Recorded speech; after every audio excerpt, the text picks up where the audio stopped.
Thank you, Mayor. Can everybody hear me, or should I take the mask off? You're good. Yes, welcome. This budget, like last year, was trying. This year, council needs to be aware that it is not balanced. It is not coming to you balanced. And so anything you add to this budget will make the deficit deeper, or we would cut from somewhere. Now, I'm bringing it to you with the deficit, or with this deficit, for a couple reasons. I don't believe we can make any further cuts without affecting personnel.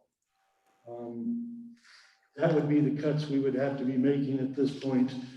And frankly, we do have what's commonly called a rainy day fund, where we have fund balance and we save this up for catastrophes, problems, pandemics. The situation we're in just doesn't happen. It hasn't happened in over 100 years, so we're dealing with a unique situation. For the first couple of months, or the last couple of months, our sales tax has been considerably higher than what we had anticipated, and it was higher than last year's. However, now that the federal stimulus has stopped, that extra $600 a week, now it will be a lot more telling how much our sales tax will be affected when we're back to the new normal of unemployment versus people getting back to work. I commend Ben and the finance department and the department heads. Everybody would tell you that this budget was not fun. We went in knowing that we had a problem, and we cut early, and I'm very proud of the department heads because we're not looking for any more cuts at this point. And perhaps we can be going back and looking at some things that were cut and maybe the council wants to put back or start a new program or something. But this is a very lean budget that's going to be presented to you. And with that, I will turn it over to Ben. All right, good evening. First off, just to confirm, can everybody see the screen? I'm sharing a PowerPoint presentation. Yes. All right. Okay, we'll use this as we'll use it. Thank you. We'll use this as we go through on and out the night. We'll try to do our best to stay to schedule because we do have a tight time frame, and I want to provide you all with time with questions and the department heads with the opportunity to share their budgets as we go. I will say and remind, this is as if you remember from the meetings we had or the workshops we had with Duncan and Chris Burkett not too long ago, one of the things they shared was it's a city council's budget. And so with that, as we go through the evening, please ask questions as we go, or points of clarification if need be, okay? So with that, I'll just start off on here on the budget approach. So first off, we have we started with the 2020 revised budget. So we took the budget from 2020 that was approved, and it was a balanced budget. That was before COVID. Once COVID came in, of course, as you all know, cuts were made to reduce the expenditures to match the revenues that were coming in. And so the 2020 revised budget you'll see tonight, that includes a lot of the items that we've already been discussing with the revised forecasts that I've been sharing monthly with you all with the COVID impact there. It includes all the disbursements that council approved from the budget reductions back in April. And it also does include at this point merit increases to still occur. Right now, merit increases have been on hold since as of April 1st. So just something to be aware of. The next thing is we went into the 2021 budget. Now the 2021 budget is a continuation budget from the approved 2020 budget. So that means that approved balanced budget in 2020, that's our baseline. That's where we started from. The revenue that was forecasted in the 2021 budget is assuming that there is a recession that occurs. and it's based, and then it will impact sales with a 7% decrease. The 7% decrease is commensurate with the decrease that we saw from the Great Recession back in 2008 to 2010. Okay, so if there's disagreements on the 7%, it needs 6% or higher, or let's say 10%. Those are things we can tweak, but we have to understand there will be impacts to the budget. The 2021 budget also has reduced capital investment in there as well. So we'll see that in detail as we go through the evening. The 2021, it does include merit increases, and it also includes it assumes that the city completes our financial audits by hopefully by the end of the year, and that we then receive the property tax revenues that are owed to the city. And if I Yeah. if I can interrupt just for a second, because the new council members, I'm not sure you were on council when it was brought to the council to put a freeze on salary increases, and that happened, I believe, in March. So for the first quarter, employees got regular merit raises, and then we put a stop to it because we thought, rather than give raises and then lay people off, we'd rather hang on to the money. As Ben said, this budget has that money put back in to give the raises for this year and next year. And Ben. Yep. When you say, cut projects, and then if we end up having money next year for projects, is that like a month-to-month thing? Seeing that we have more funds so people can add things back into their budget or request? Right. So the decision is council's, and we will we will provide council with that budget to actual comparison as we go throughout the year, and so that way you have data and information available to you. So as capital requests, if they come up, you can make decisions as you see fit, whether like yes, and let's hold off, or no, let's go ahead and go forward with it. Moving on, so step 3 then, new to this year is we've also included a 2022 budget. That's to give you an indicator of how things are looking 2 years out, all right? It is more of like I said, an indicator of where things are going. The basis of the 2022 budget is it's baselined to the 2021. It does, so it's a continuation. It does include a revenue forecast that's assuming that the recession from recovery is improving, and that it's a 2% growth from the 2020 sales tax revenues. But that 2021 sales tax revenues is decreased because of that recession that we're expecting or budgeting for. Okay.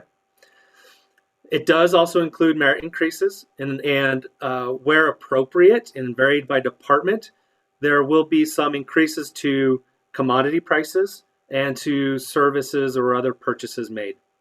There is some capital investment that you'll see in the budget that begins, and it also assumes grants are becoming available for some of those capital investments. Are there any questions on that? No, sir. Okay. I'm going to skip this next section just because it's the budget structure, because I want to provide some time, and there might be some more discussion around these next few slides here in a moment. So if you'll just bear with me, let me scan through a bunch of slides here.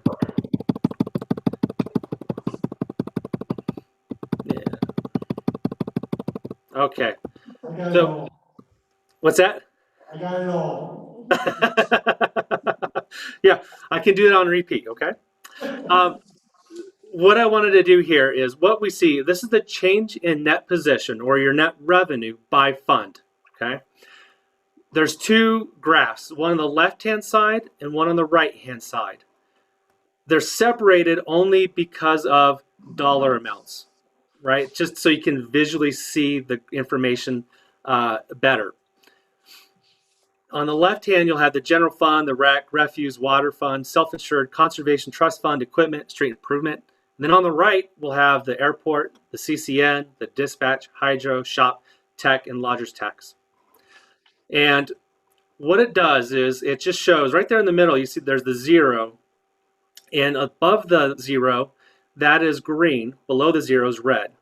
The above the zero, what's that showing is that's where we have surpluses by fund. And the surplus is your net revenues positive, okay?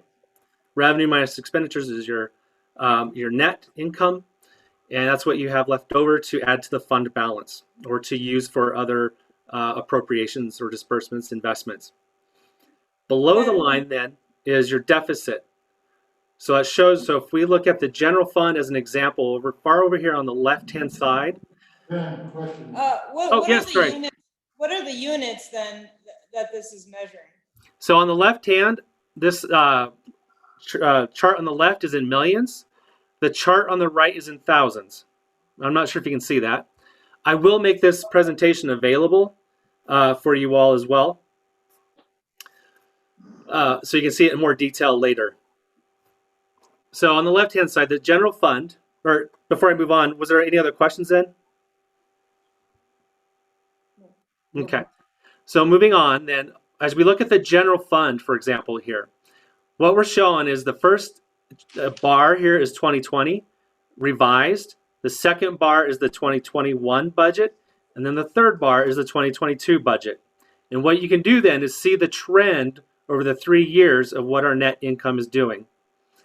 Right now, the proposed budget shows for 2020 revised a surplus, and it's about $60,000.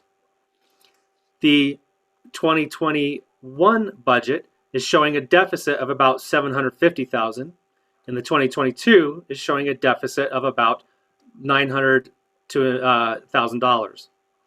And then we can, as we look across, you can see then all the various funds and what's being projected for a net income for those funds. So what that means is, if we have a deficit, somehow we have to manage that deficit. Either you all provide us guidance to balance the budget so revenues match expenditures, or you fill that deficit by using fund balance. And that's part of the questions that we have, is we're not confident in all the fund balances that we have. So it makes it a little more challenging to say, yes, we're going to use the fund balance. Before I move on, is there any questions here? Yeah, so you have 2022 as an even more deficit, but earlier you said you expected a 2% increase from the year before on sales tax revenue. Right. So what that means then, as you look at it, even though sales tax goes up, the expenditures are going up greater than the revenue that's coming in.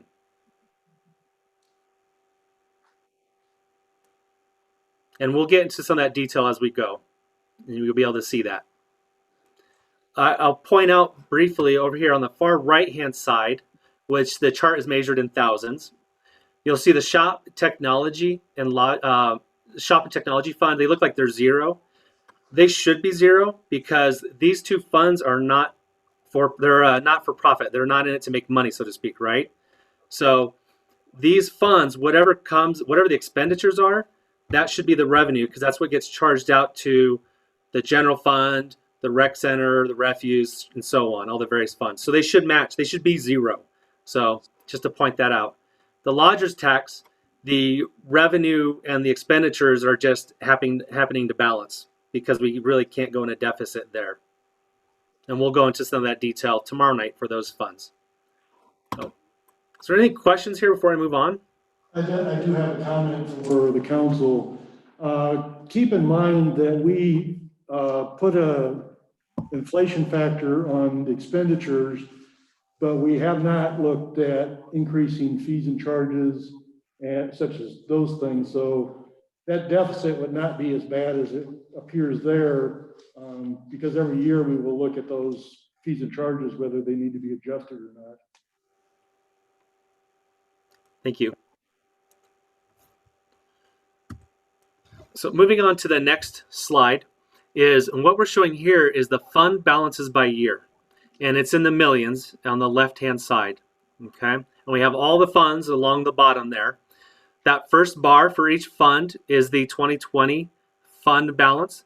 The second bar would be the 2021 fund balance, ending fund balance. And the 2022 would be the ending fund balance, okay?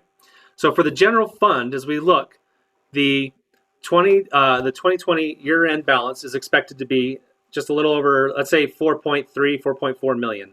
Okay. And again, these are projections because we don't know for certain because of the audits. The little purple line that you see here, by code, the general fund has to have a minimum reserve requirement. That reserve is 20% of expenditures. So for 2020 revised, we have to have a minimum of about $2.25 million in reserves in fund balance. For 2022, it goes up to about 2.5 million. Excuse me, 2021, it goes up to 2.5 million. To 2022, as you notice, it goes up to, it's just up slightly. It's like $8,000 more. So again, 2.5 million. What you'll notice is the fund balance is going down year over year. And that comes back to the previous screen. As you see, we have our net income. 2020 is adding to the fund balance. The 2021, assuming this deficit is managed by fund balance rather than asking for reductions in expenditures or increases in revenues, that fund balance gets reduced by, in this case, $750K. And then it would be reduced again by another about $900K for 2022. So that's why you see the step downs, right? So as you can see, is we have trends, and you'll see there's consistent trends along several funds as we go. So Ben, now that our airport is near and dear to my heart, what's happening in 2022 to the airport fund? Yeah, so airport, we'll get into more of that detail tomorrow night. Okay. It's a good question, so please don't lose that question. But to give you a little preview, the airport is unique because it is receiving CARES Act funding. Yeah. Okay, we're drawing down on some of that. It's throwing it off. It makes it look a little odd. But we'll get into more of that detail tomorrow night. And at the end of the day, it actually is fairly healthy.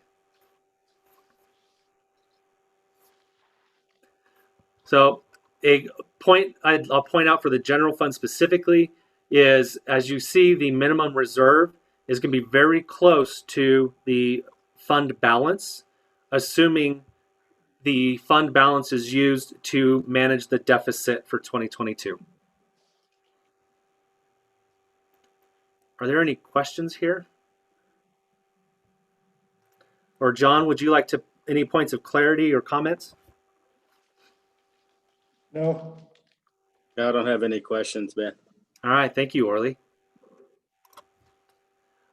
All right, so now moving on to the general fund specifically, which is the main discussion that we are having tonight.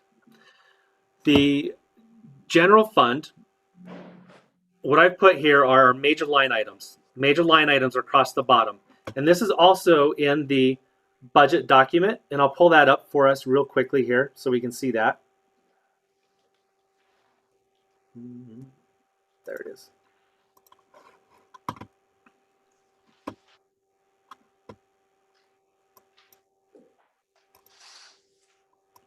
Hello. Here we are. So here's our budget document, and on page 16 is our major line items by fund, and here's the general fund specifically that we're talking about. And then what I have is I have it by 2020, as you see here. When we go down another page, we'll have the not doing what I expected. It doesn't like that. We go down one more page and you'll have 2021 and the 2022, which you'll see change in the top left.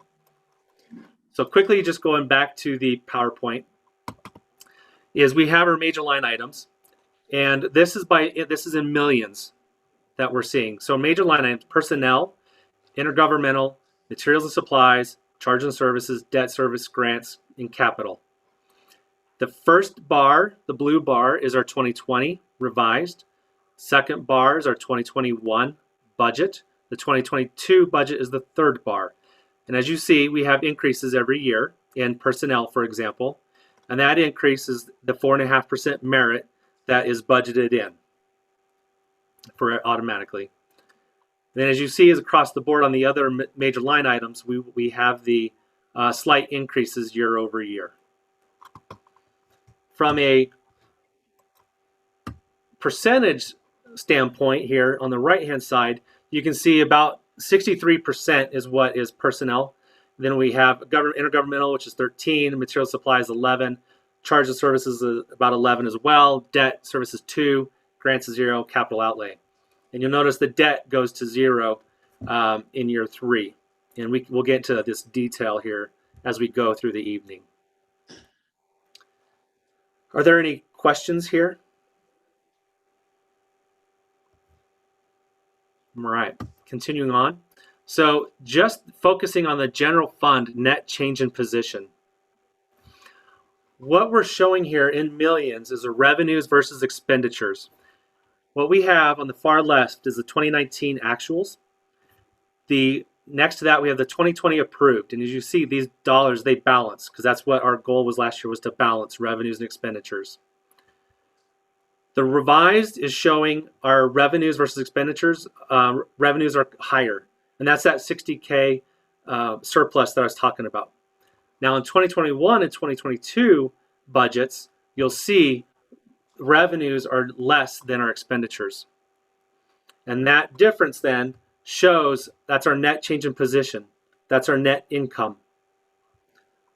2019 actual net income was about, I think, $120,000 deficit. It was balanced in the approved, which is why it's 0. As you see, it's 0 there. The 2020 revised, what we're projecting is a surplus, and it's about $60,000, and that's for this year. But then again, for the next 2 years, 2021, it would be our primary focus for tonight, but we are projecting deficits for the next 2 years that we need your guidance to share with us how you'd like to manage those deficits, either by reduction expenditures, trying to find an increased revenues, which is easier said than done, or manage that deficit through fund balance.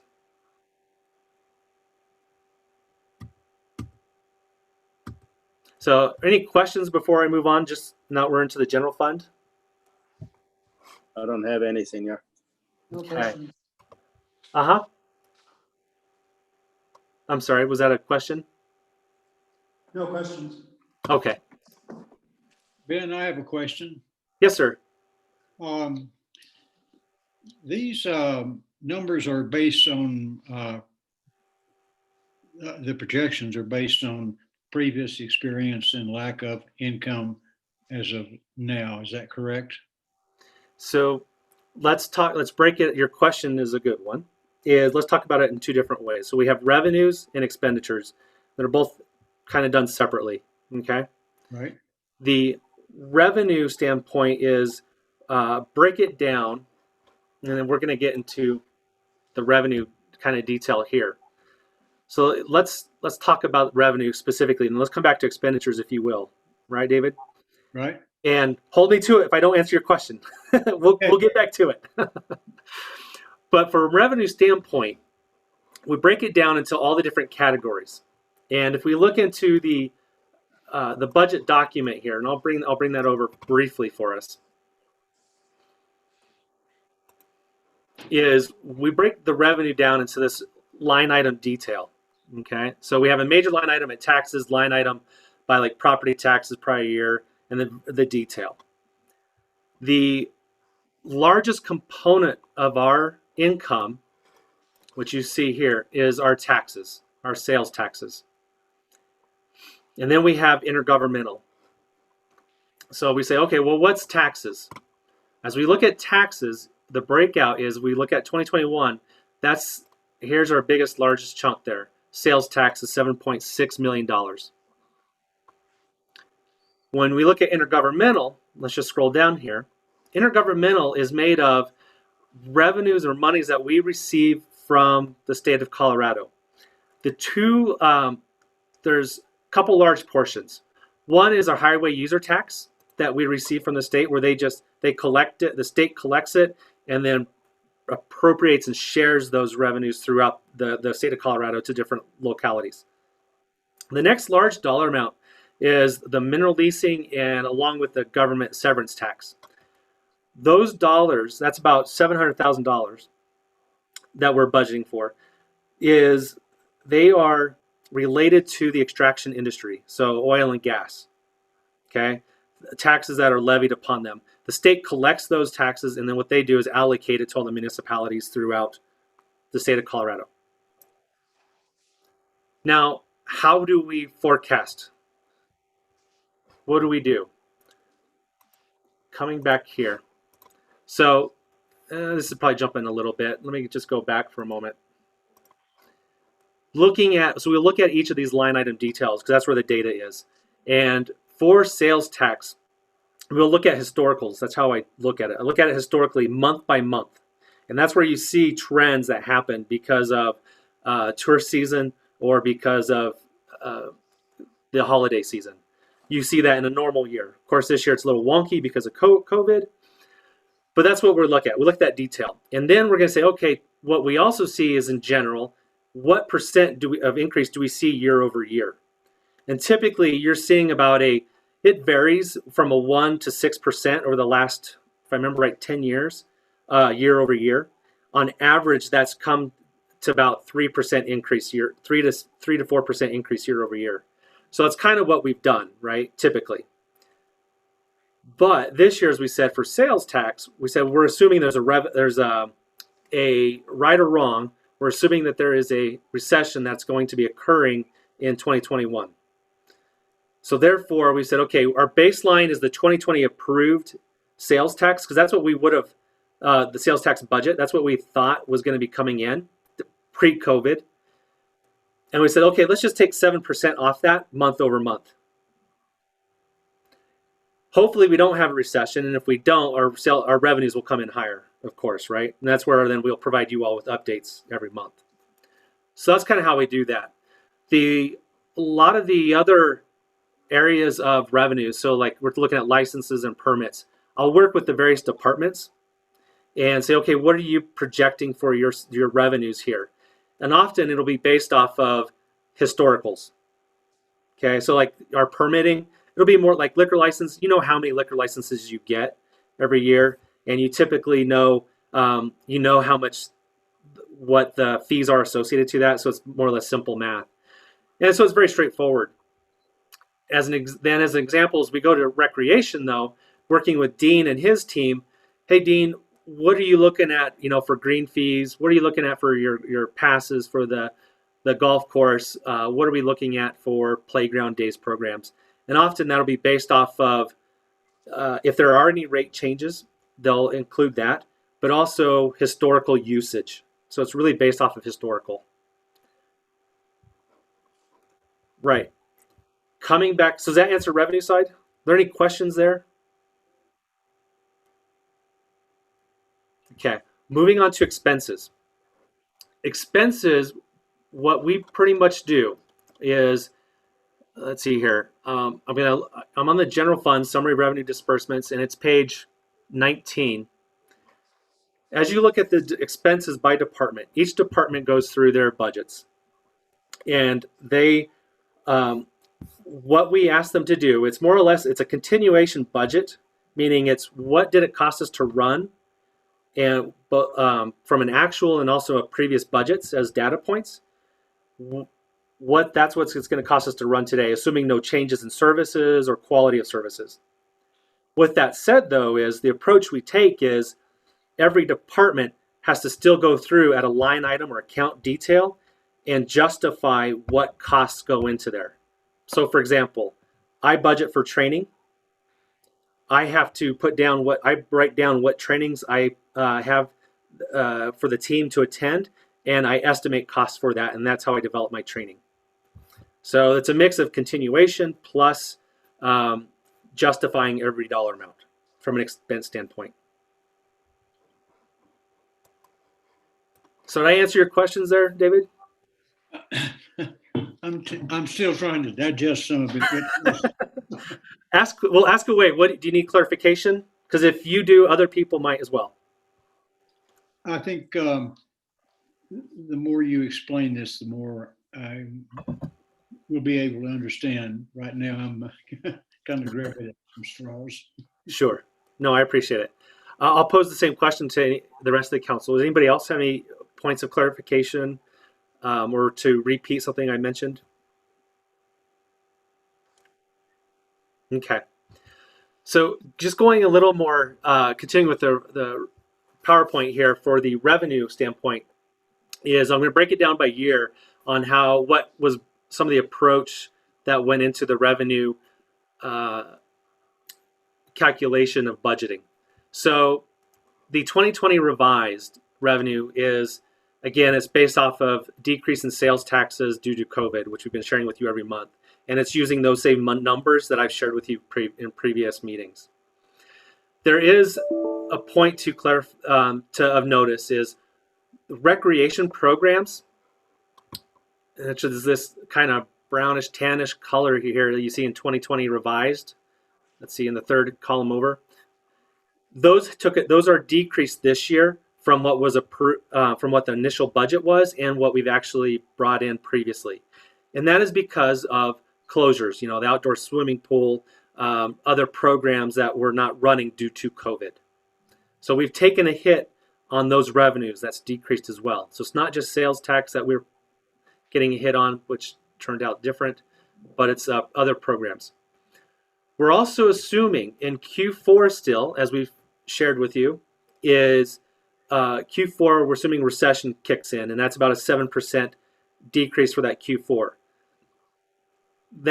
Those detailed numbers of the revenue month by month is what we've been sharing in that COVID-19 monthly impact update I've been providing you. So if we need to go into more detail there, I'm happy to do so and refresh everyone's memory on that, because I know it's a lot of data that we're throwing at you. The other item, a point to notice, is another decrease that was fairly large from what was approved from 2020 to what the revised is about $300,000 from the GOCO grant that is being postponed to a later year from when we think we could use those grant monies. And that is grant monies associated to development of the South Park. Okay, so we approved postponing that then? Yeah, we'll see more details here as we get to the rec center, but also as we get into the capital outlay section at the very end. But yeah, so the revenues and the project go hand in hand. So the revenues are postponed. We had to reduce the revised budget because we're not going to use it this year to another year. The 2021 revenues, again, just to restate it, it's assuming a 7% decrease in sales taxes due to a recession. It does assume our financial audit reports become current during the year, and then we receive about, I think, this point, $350,000 to $380,000 in property tax that we will get. The annual amount of property tax we should be getting is anywhere from, let's say, $100,000 to $120,000, $130,000 per year. That's like the normal annual amount we should be getting. So 380 is just the back receipts. Okay. It does also assume that in this year finance, we were hoping to start on a project or a program of performing sales tax audits. We're postponing that to future years. So that's something that we're not including in 2021. Also, the CML and the state have been advising local governments that the severance and mineral leasing tax receipts and revenues, that was that $600,000 to $700,000 that we just talked about from the extraction industries that we received from the state. Those are going down. We've been receiving guidance that that's going down, and they're going to start diminishing over time. Right now, I think what we budgeted was a $50,000 to $100,000 decrease from what we've been normally getting from actuals. 2021, we do assume recreation programs regain normalcy in the revenues that they are bringing in. Ben? Yeah. On the line, it says assume state marijuana tax remittances are flat. Is that just assuming they're going to be equivalent to this year? Yeah, and with actuals that we've been receiving, correct. So we're not assuming any growth on state receipts of marijuana taxes, nor decreases. Thank you. Yep. Thanks for clarifying. And 2022 revenues. It assumes the recession recovery begins, that sales tax grows by 2%. And so we have that calculated. It also assumes the state marijuana taxes are flat again. We're still postponing the sales tax audit and any associated revenues for that to a future year. We'll want your guidance on when we think we're ready to start such a program. Looks like I have Ben, yeah. Can you explain that assumed state marijuana tax remittance or flat statement? Yeah, again, so it's so we have we receive marijuana tax in two ways. Okay, one is like local. We don't have a local marijuana tax. It's just part of our sales tax. Okay. However, the state has a separate actual marijuana tax. That marijuana specific tax gets collected at the state level, and then the state divvies it out to all the various pockets that exist within the state government, plus all the local municipalities.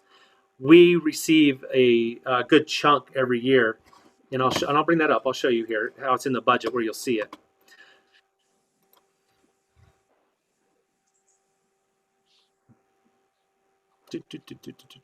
Where is it? And that comes in. State marijuana under taxes is the last line. Oh yeah, thank you. Thank you. You saw it quick. It's about 250K is what it brings in. So we're just assuming it's flat. It may go up, it may go down, but it looks, you look at our 2019 actuals at 257, it's about in there still, right? So we're talking, that's what, 0.05% variance. Okay. And so all we're assuming is flat. Is that something that comes like in one lump sum once a year or divvied out monthly? Every month, and we provide you get it. We provide that information with you all in two ways.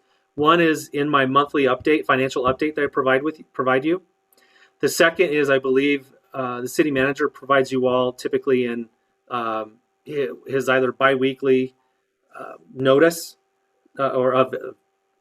Well, I don't know, John. What do you call that? Weekly update. Yeah, your briefing, your updates.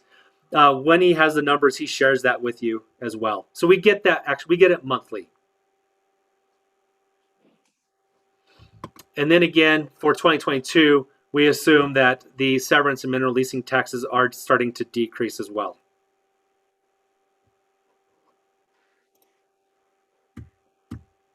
All right. So I think that's that, and I believe we're ready to move into before we move into questions. We'll start. Let me just take a moment. We'll move into the department budgets now. But before we do that, are there any questions at this point in time?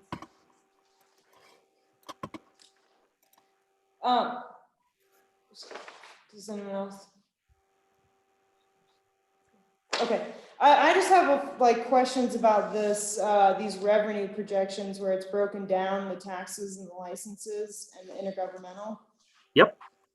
Okay, because some of them change from 2020 to 2021, say, okay, like motor vehicle, how come that doubles? Right.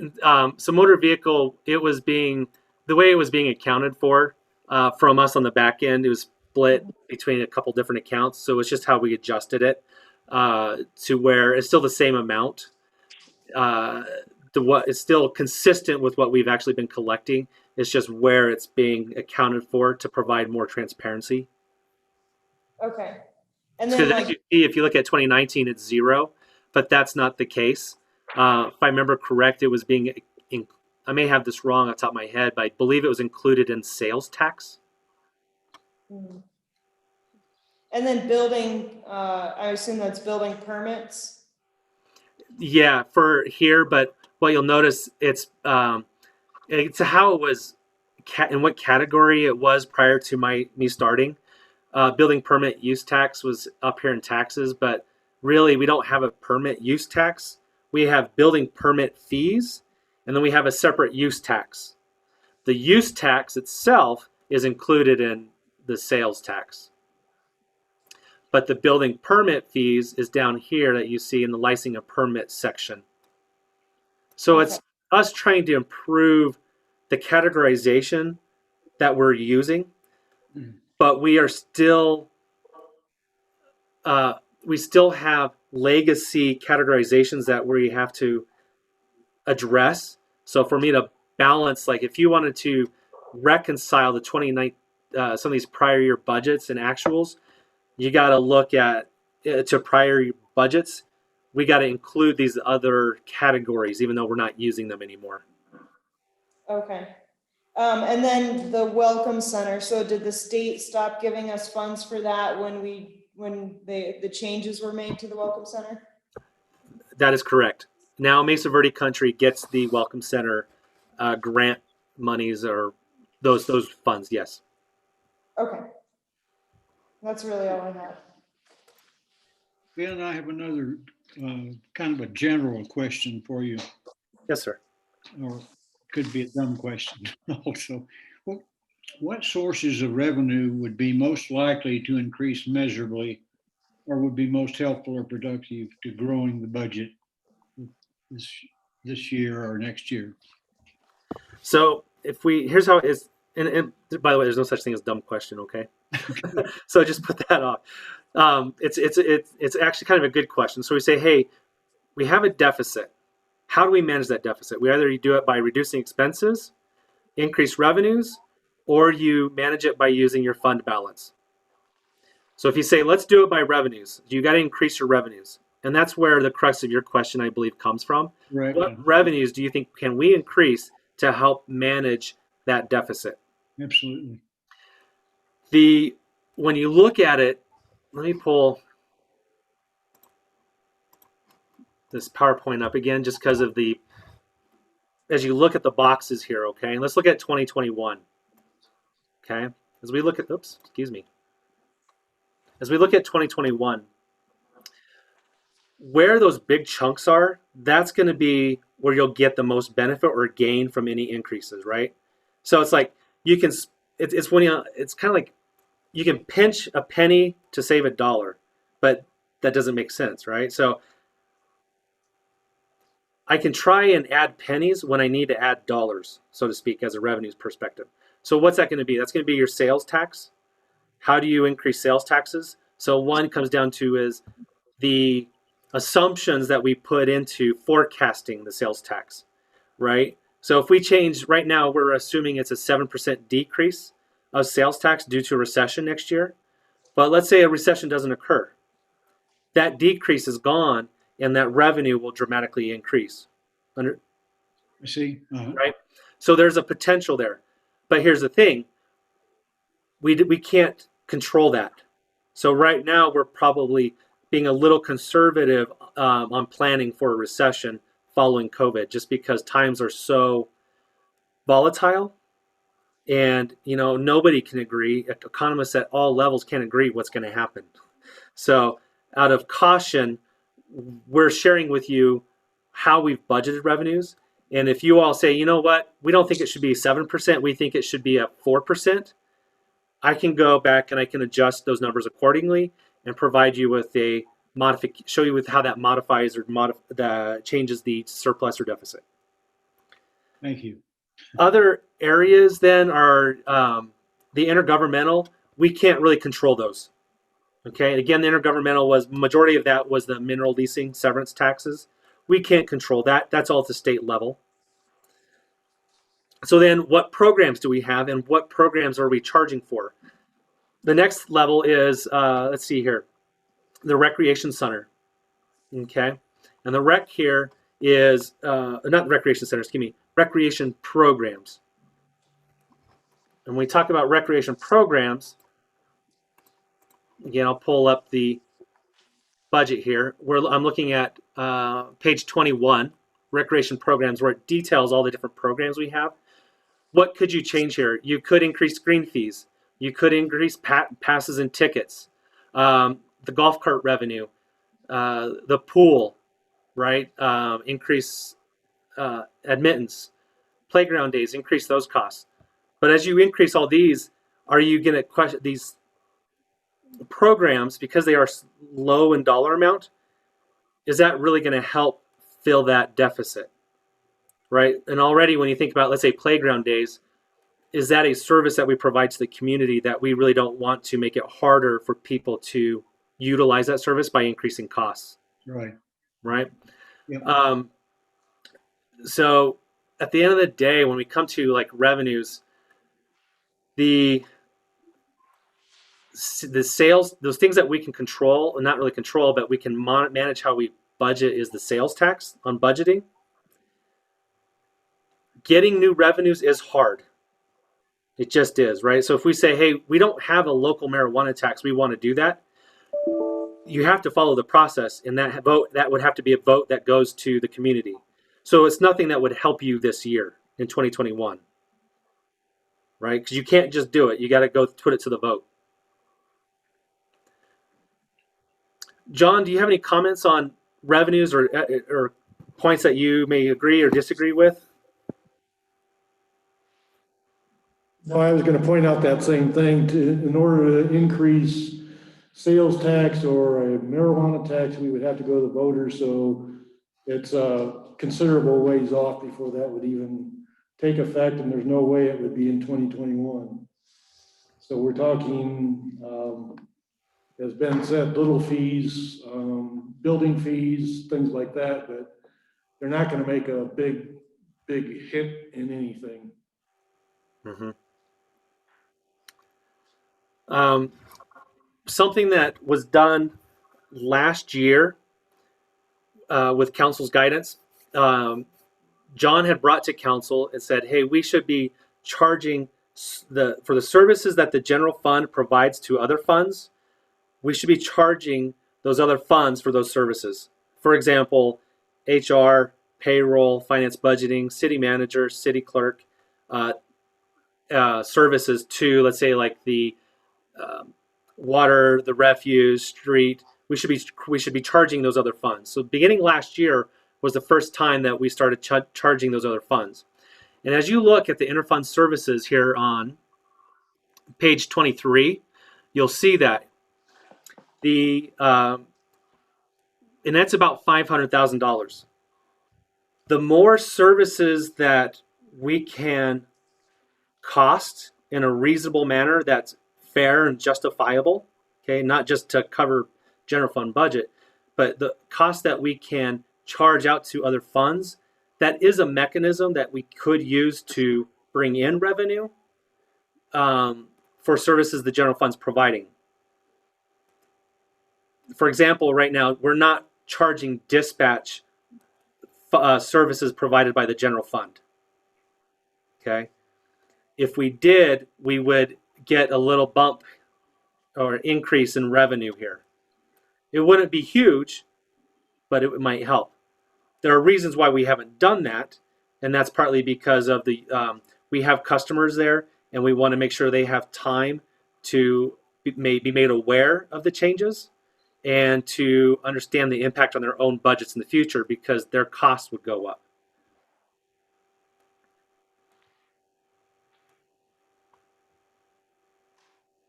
All right. Any questions? Any further questions or clarification? Orly, you have any questions there, sir?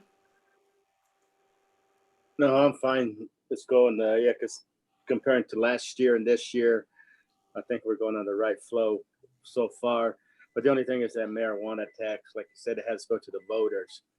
So Yeah. thank you. I will point out, I do have, from a financial view, as you look at our change in positions and our fund balances and our revenues versus expenditures, there is a trend that you see, revenues versus expenses coming in. Revenues, in fairness to that conversation, revenues are lower than what they normally would be because we are projecting decreases due to recession, right? They would be higher, but even if they were higher, the question is, would it be 750,000 in 2021 or 900,000 in 2022 that would be covered by those revenues, right? So I do have some concern with that. Doesn't mean it's not manageable, but it's something to be aware of and that we need to make sure we are managing as we go forward.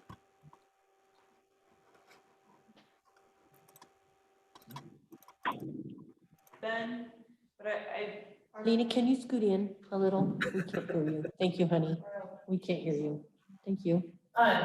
has there been any sort of exploration of services that the city provides that have trended towards being obsolete or could use some sort of revamp to actually bring revenues in? And do you have that present, somewhere we could see it? Yeah. I'm just I would love John's input on this. How I would view it is. I'm sorry, Ben. Can you paraphrase what Arlena asked for the Oh, absolutely. people who can't? Thank No, you. fairness, thank you. And it also makes sure I understood the question too, right? So, Arlena, to paraphrase, make sure I understood, and so everybody can hear it. Has the city staff explored the services that we provide to determine whether the services are appropriate based off of the needs the community has? Are any services, let's say, legacy and going out of fashion and no longer needed? Or are there services that are needed that we're not providing? Is that correct? kind of, yeah, the last part I didn't put in there, but I appreciate that. And then I guess my thought is like, is there something we could start to phase out that would be appropriate in the context of the budget? Or that we could revamp to make it more profitable in the context of revenues, so just. Okay. So what services could be revamped to either ensure they are profitable or to discontinue? Yes. My thoughts is the city council, if you remember when we had the two wonderful evenings with Duncan and Chris, right? And we talked about the budget, the goals and objectives. Council, you all really need to meet and provide the staff with those goals and objectives, and services should be part of that conversation. Have we actively gone to look at services we're providing to see if they are no longer necessary? I don't believe so, and that's where I'll ask John to step in and comment. I would pretty much kind of disagree. I know that the Parks and Rec program every year looks at whether the program is still continuing or has the popularity it did, or whether they should start up a new program and drop an old program. But my caution has always been, just keep in mind that when you add a program, you're creating a constituency that is going to depend on that from then on. So any program you start up really needs to take a long-term look at it. Other than that, I know the police department has looked at things and then backed off of them. So every department has. Can we do better at it? Yes, definitely. But as far as starting new programs, we've been, obviously, since I've been here, very cautious on that because of the fund balances and not knowing, just going zero balances continually. I can't tell what the future looks like, so I can't very well bring the council to, here's a program that's going to cost you $100 every year, but we can cover that by revenues we have coming in. Right, and I think for this, it would probably be more along the lines of like, what could we phase out or what could we revamp? We can think about future programming once we're all figured out with the audits and whatnot. Even bringing it up because I know it's not popular, but a black hole in this community is that outdoor pool. That thing sucks in a lot more money than it brings in, but it's very popular too. And that's part of the problem of offsetting where you're going to cut programs and where you're going to say, it's just not cost efficient anymore. The park on the south side that is going to be developed in the future, that's also going to be a major cost in the future to maintain it once it is in. So it's not just coming up with the money to put it in, it's maintaining it after that. And Chief Roy was here before, but he said, you know, if you open that up, I'm gonna need another patrol officer or two. Dean's gonna need more maintenance people for that park. So that's gonna be a long-term cost that we've already got on the books. So I don't know that anybody is, in staff is necessarily looking beyond, let's get a couple of years out and see where we stand before we talk about any more programs. Yeah. Thank you for the clarification, John. So it sounds like I had that a little incorrect. If there was a new program to start up that maybe bring in revenue that we could administratively do, that would be a sales tax audit program. So best practice is periodically every couple of years, you do a sales tax audit. It's a sample process where you go out and it's really ensuring the businesses that operate within that do sales within the city limits of Cortez are remitting the sales tax, collecting and remitting sales taxes on behalf of the city, right? And that ensures an even playing field amongst all businesses. Because if you have, let's say like a restaurant, you have one restaurant that's collecting sales tax and remitting sales tax, but then another restaurant is collecting it but not remitting it. It's in essence a loan. It's free money to that restaurant. So it's an uneven playing field between those two restaurants, right? Because one business got an infusion of cash. So a sales tax audit would, one, ensure that we're getting, the city is getting the monies that the citizens have said should be collected through sales tax, but also ensuring that even playing field with the businesses in the community. I think projected wise, we've said it could be anywhere from, and it's purely guess, $100,000 to $200,000 that could come in.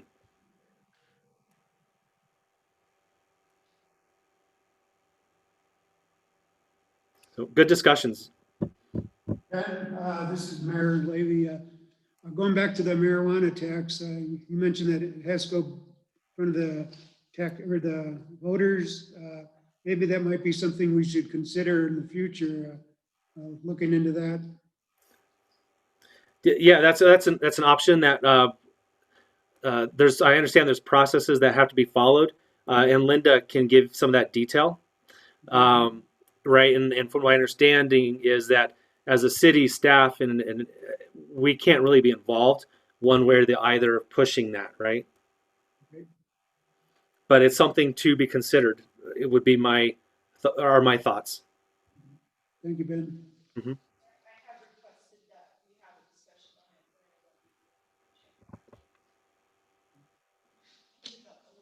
our agendas lately, so I hope that it still comes up soon. All right, are we ready to move on to the department reviews? Yes. If you folks wanted to look at what that tax would look like, the town of Mancos has one, so if you looked at their code, you could see roughly what it would look like for the city code.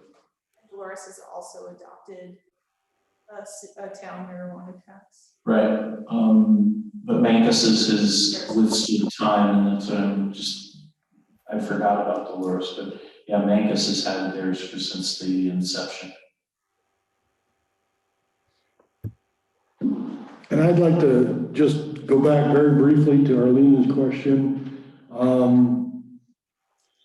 About a year or so ago, I brought up that daycare in this community seems to be a real deficit, and that maybe that's something the city, through our powers, could do.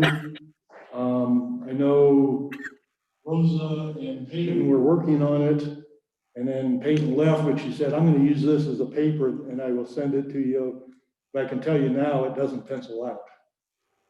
And so it was kind of dropped, but it's, you know, as a government, we wouldn't be in it to make a profit, but I don't want to compete against or for profits either. But there is obviously a severe deficit between need and what's available. And it gets to be even worse if you're on shift work. Because I was told, you know, I said, I don't know if we're going to be able to do round the clock, but, you know, it's something we can look into. And it was pointed out that particularly for dispatchers who work second or third shift, there is no daycare available. And so it's very difficult to find positions to fill if you got to have daycare along with it.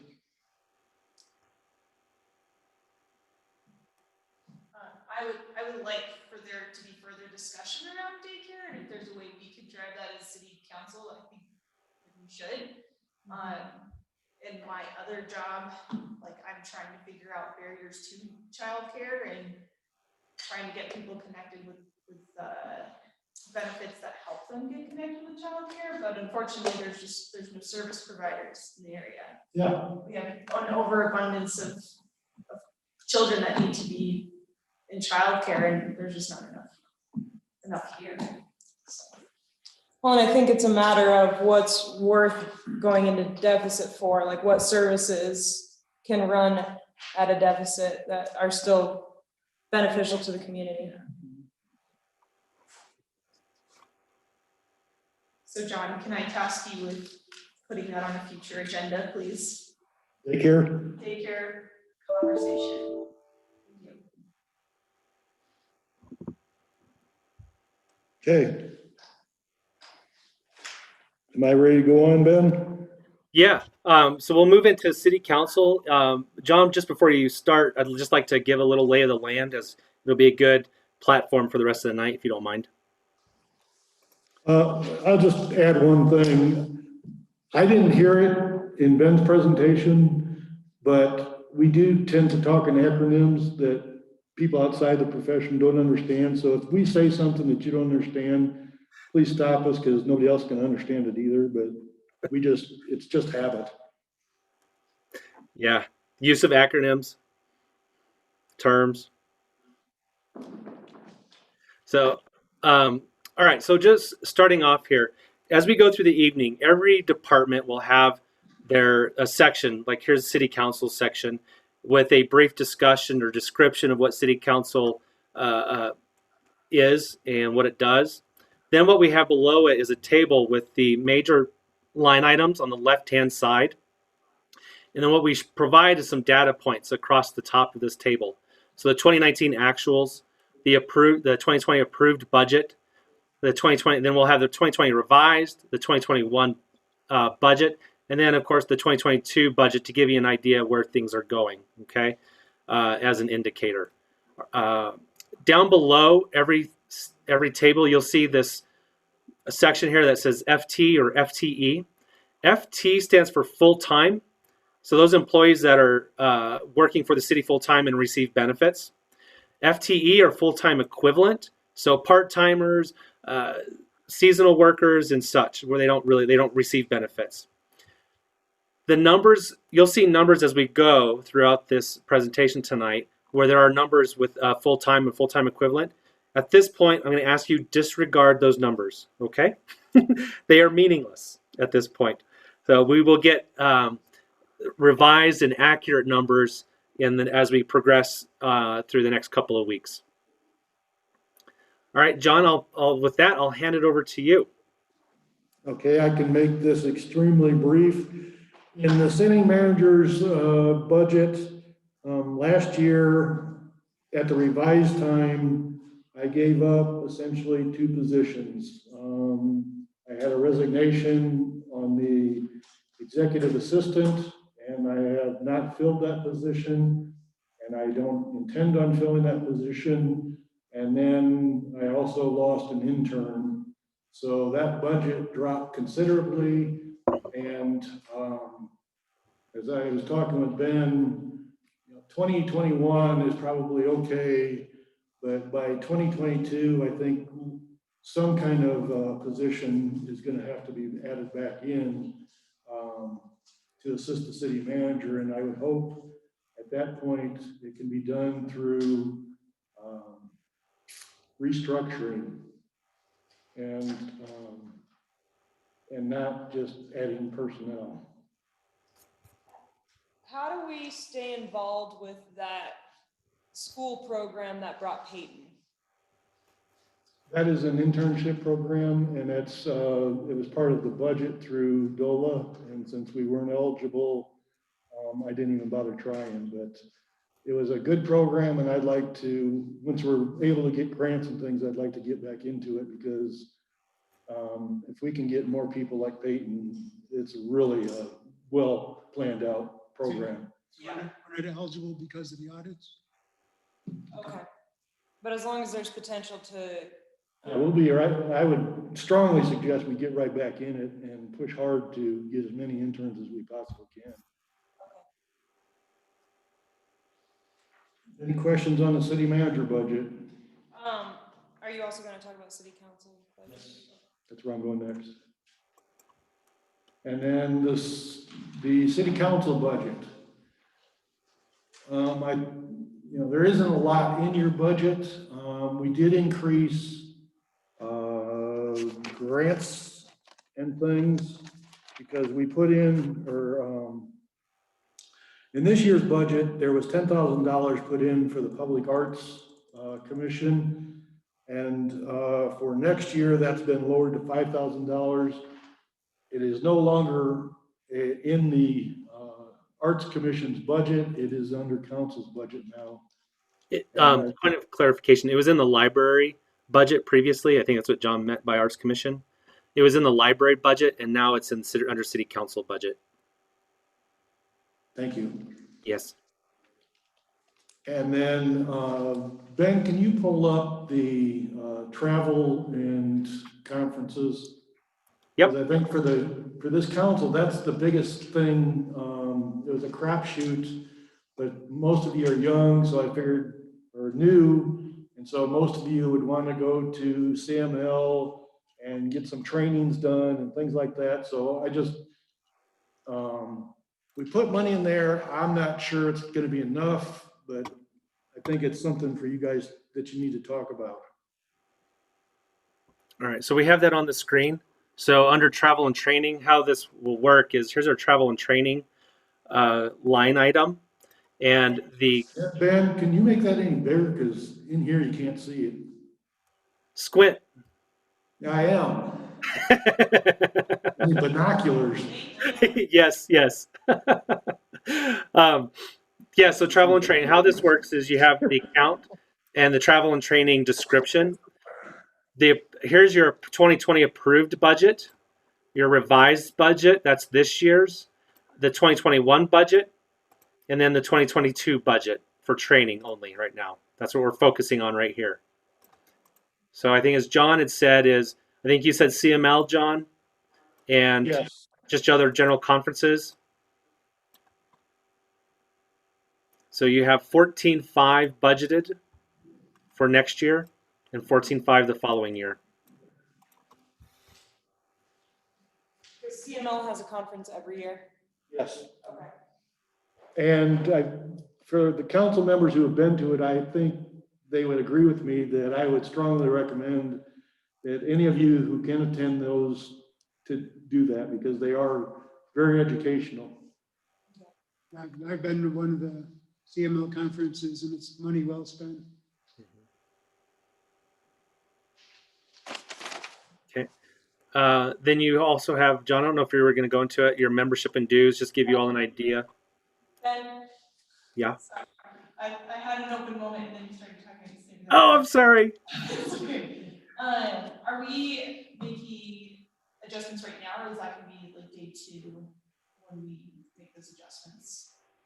Or as we talk about them, are we making adjustments? I had a hard time hearing you, but I think your question was posed to me.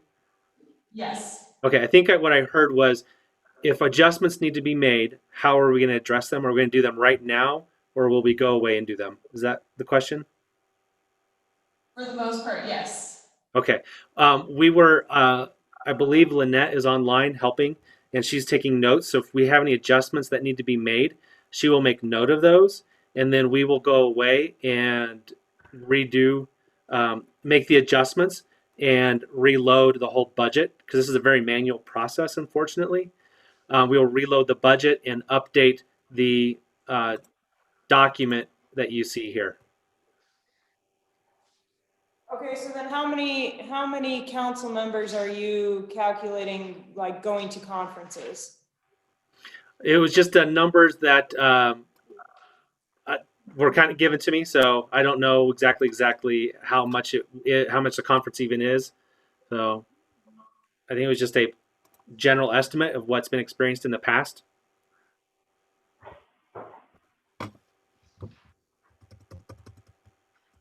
how much interest was there in the past? Because I feel like there's a lot of interest currently and will be like next year. Yeah. So in 2018, total travel and training was 7,500, but 2019 was 1,800. Okay. So I don't know what comprised the 7,500 at this point. I just know there's travel and training of 7,500 that was actually spent in 2018. Okay. So I think it'll be, you know, you have the opportunity for discussions with your fellow council members. And if training is insufficient or travel and training is insufficient, there's different ways or mechanisms that we can address by increasing that. Thank you. And at some point, doesn't necessarily need to be tonight, but I've seen in other cities where one or two people will spend all the council's budget. And if you guys wanted to, it could be broken up for all 7 council members, that money divided up evenly. And you just say, here's your pot of money, however you spend it. If you want to do something else, you need to negotiate with some other council member to see if they'll give up their money. But we did get into a problem one year where 1 or 2 council members just spent it all, and then other council members were mad about it. It's like, come up with something new next year, I guess. How did our charges and services go up so much from 19 to 20? Okay, so charges and services is primarily it's 2 things. It's primarily, if I remember right, $170,000 is Mesa Verde Country for a contract that gets shared with them. Mesa Verde Country, if you remember, is funded 2 ways. One is through the general fund, half of their revenues from the general fund, the other half from the lodger's tax. So 170 is that 300. The other amount, I forget it off the top of my head, but John, do you remember top of your head? The other amount is municipal attorney. Okay, that's the other amount. So the increase from budget is one is for the 2020 approved budget last year. The previous council approved a rate increase for the city attorney for their services, and then the Mesa Verde contract has been flat. But that's the significant portions there, because it's about $300K between those 2.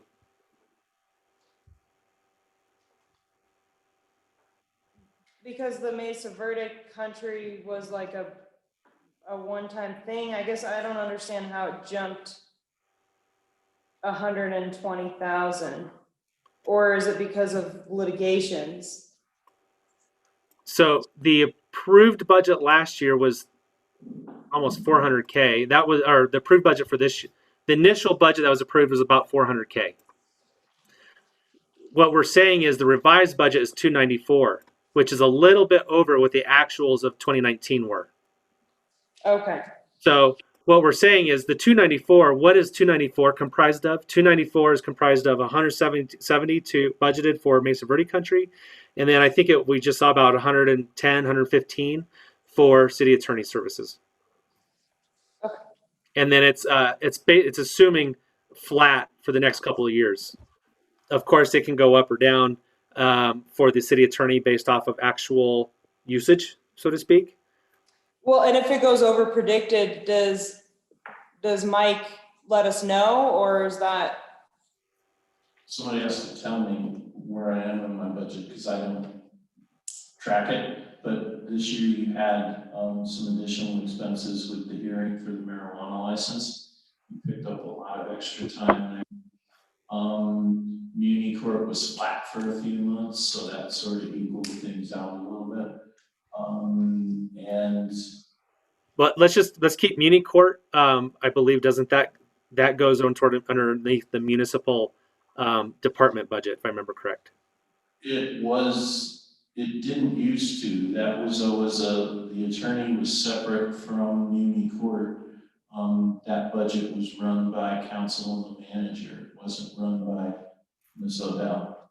So that's something new then, if it's been moved in there, that's something I wasn't aware of. That's fine. I believe that's how we split it out. But if, yeah, that shouldn't be part of her budget, that should be part of the attorney's budget. And then this year's had a few more costs, we've had some litigation, we've had some other things come up, the audits, the embezzlement, the things that sort of, we've had more time together. Do we get a chance to see your costs broken down then? Because I haven't really seen that yet. It's always just in a lump What do you mean sum. by costs broken down? Like how many hours you spend, say, working with us and working in municipal court and doing memo, I don't know. You do get an itemized bill each month that I don't know where it goes. I bring it over to Ben and John, and it has each phone call I make, it has each memo I write, it has whatever I do is broken out. There's a similar bill for Ms. Martinez and for Mr. Buffington. Drew Buffington's handling most of municipal court, so you'll see when he goes to court what he does. There's some expenses. Julie, my secretary, legal assistant, she runs the discovery portion of muni court where things get mailed out to the attorneys. She puts that up on the website, so you'll see some expenses for her. It's a detailed bill. Sometimes many pages long, sometimes not. And we fluctuate what the monthly bill is. It goes up and down. And so, yeah, it's an itemized bill you get. I think John has it in his office and Ben has it as well. I actually don't keep it in my office. I look it over, sign off on it, and turn it in for payment. So finance has the detailed invoices for every month. Yeah, and if we need to, if you want to see those, we can start, we can create a process by which those are shared, the itemized details. You do see the expenditure on the expenditure list that comes to council for approval in the council meeting. I mean, that grant, I do recognize, understand though, that is a aggregate expenditure amount. It's not itemized. So if you want to see itemized, we can start sharing that. That's an interesting question we'll have to look at.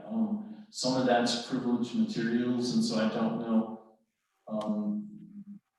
I'll double check. I'm not sure why it couldn't be, but I just want to make sure so I don't violate some ethical concern, because I'm not even supposed to tell people who my clients are.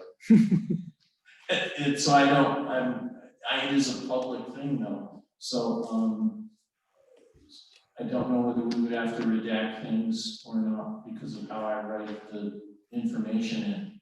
If there's something about litigation, perhaps that I don't know, we'll just have to make sure before that gets spread out all. Okay, I appreciate that. I know if you wanted to come into the office and look at it, it wouldn't be a problem, but putting it in the packet might be. Would that cost us money What do you mean? if I came in? No, you could come in and get it from Ben. Okay. That would be, and I wouldn't charge if you wanted to come by the office and look and ask questions. I have no problems with that. Yeah, we can, when we get the invoices, we can keep them off to the side. Or if you come in, we can pull them very easily. We have them in a file. One last question, Ben. I know we're running late, but the compensation the council gets for attending meetings, does that make up much of a proportion of the budget for council? Yeah, so as we look here, I think you can see it. It might be a little, let me zoom in, if that helps for you. The table here, for your personal services, that is for both the city council and the P&Z members, and that's included in there. So as you see, for you all, for the city council budget, it's very minimal. Okay, thank you. No more questions for me. All right, shall we move on? Yep. John Brooks, you're up. Good evening. Can everybody hear me? Yes. Excellent. Yes.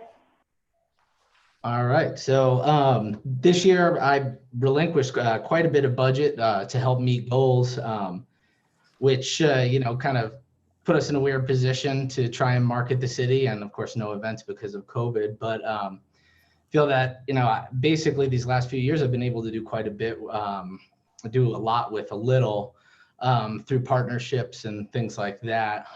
It'd be nice to have budget back up to what we were looking at going into this year, which of course didn't pan out with COVID. So I don't know if anybody has any questions or how to approach what you guys want to hear. So John's budget is made of kind of three things, right? The personnel costs, the charges and services. Charges and services is primarily the city's website. The materials and supplies, that's primarily events that John helps support and pushes and creates throughout the year. And I also believe there's some monies in there for employee appreciation parties. Is that correct, John? That is correct. Sorry. Yes. So, one of the things that we took away was, the summer party this year, as well as, a Christmas party. So hopefully we could do something in February to help boost morale. COVID's been tough on, keeping connected with our fellow employees and being able to have that camaraderie that we've, had in the past years. It's been pretty tough on people, but we've got a committee together going as to ways to hopefully kind of lift spirits and get people through, what is a difficult time for everybody. I'd like to continue a lot of the marketing programs that we've started. We started Golf Digest, Colorado Avid Golfer. I'd like to be a little more invested in Montezuma Local News. That's an example of how, even without any money, I was able to partner with the Montezuma Local News and the other departments by putting the televisions in like the rec center and in the library and down at the airport. And we receive ad time for Phil's World and for our golf course up in Telluride, as well as in Durango. And I believe there's one in Bayfield as well. Ben, does personnel services include like benefits in that cost? Yeah, that's fully loaded. Okay. And in general, our benefits, when you take wages and then benefits and another, like Medicare, FICA, and those, the FICA and Medicare benefits, that's about 35 to 39% Okay. of the total comp. And so, for instance, also there, I run the website. I do all the Facebook. I was doing a lot of the PIO stuff during the real COVID hits and the emergency declarations and things like that, bringing what I hope is quite a bit of value to the city in the sense of fulfilling multiple roles and with partnerships with the other entities around the city. All right. So are there any other questions for marketing? Yeah, I got a quick question here.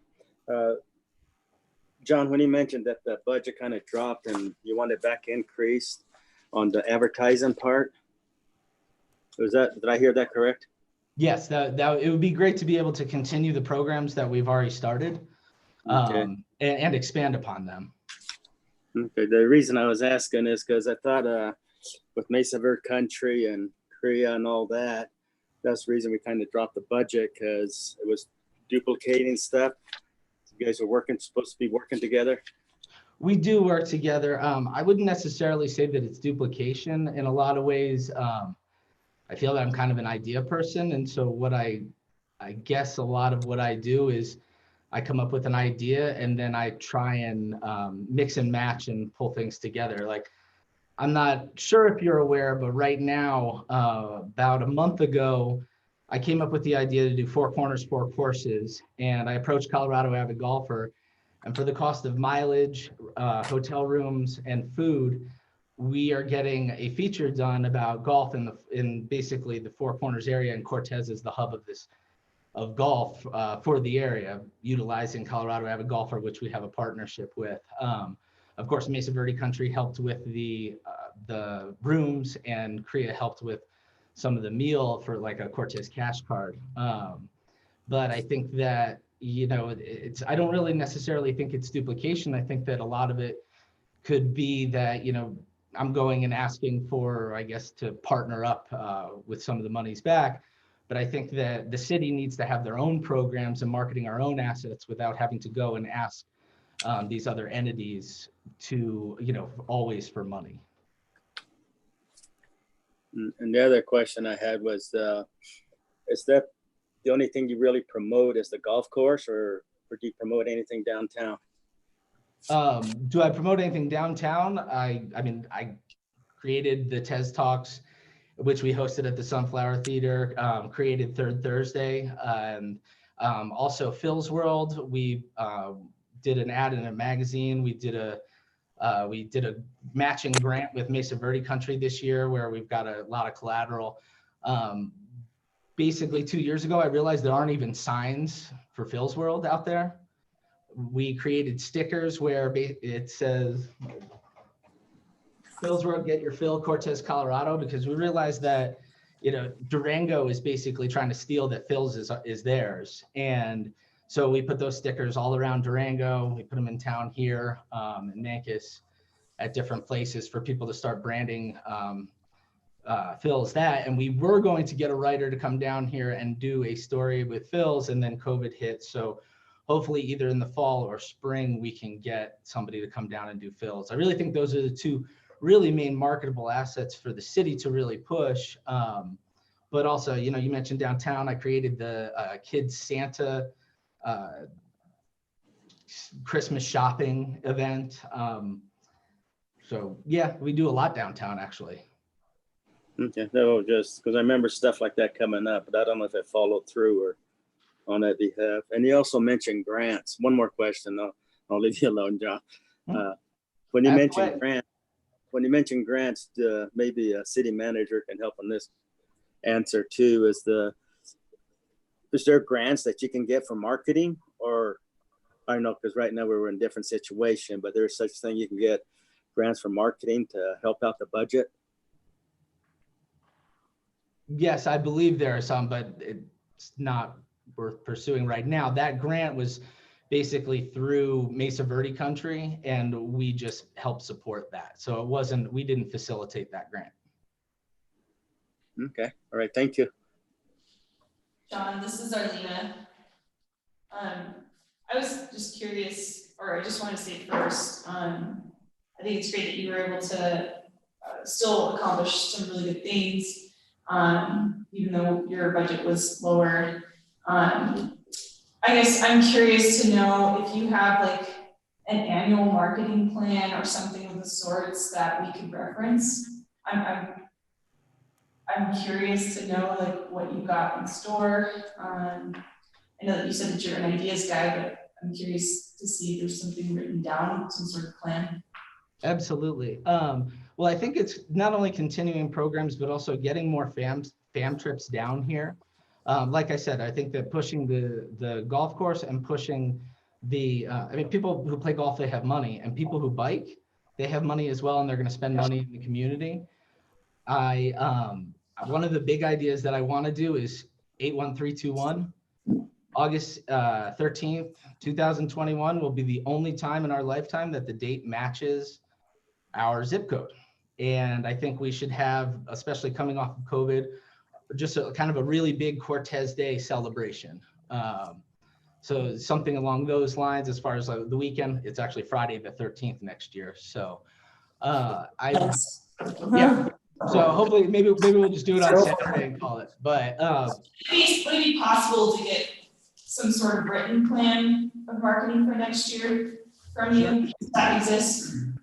We can put something together, yeah. Great, thank you. Okay, any more questions for marketing, or should we move on to HR? More I don't have- questions? Go ahead. Okay, well, go ahead and move on to HR. And Matt, are you available? Can you hear me? Yes, sir. All right, thanks. Good evening, council. I'm going to ask everyone's permission to have a moment of silence for Sue Betts, first of all. She served the community for 28 years, I believe, as a police officer, and continued to serve the community as a counselor in retirement. So if nobody has any objection to that, can we do that?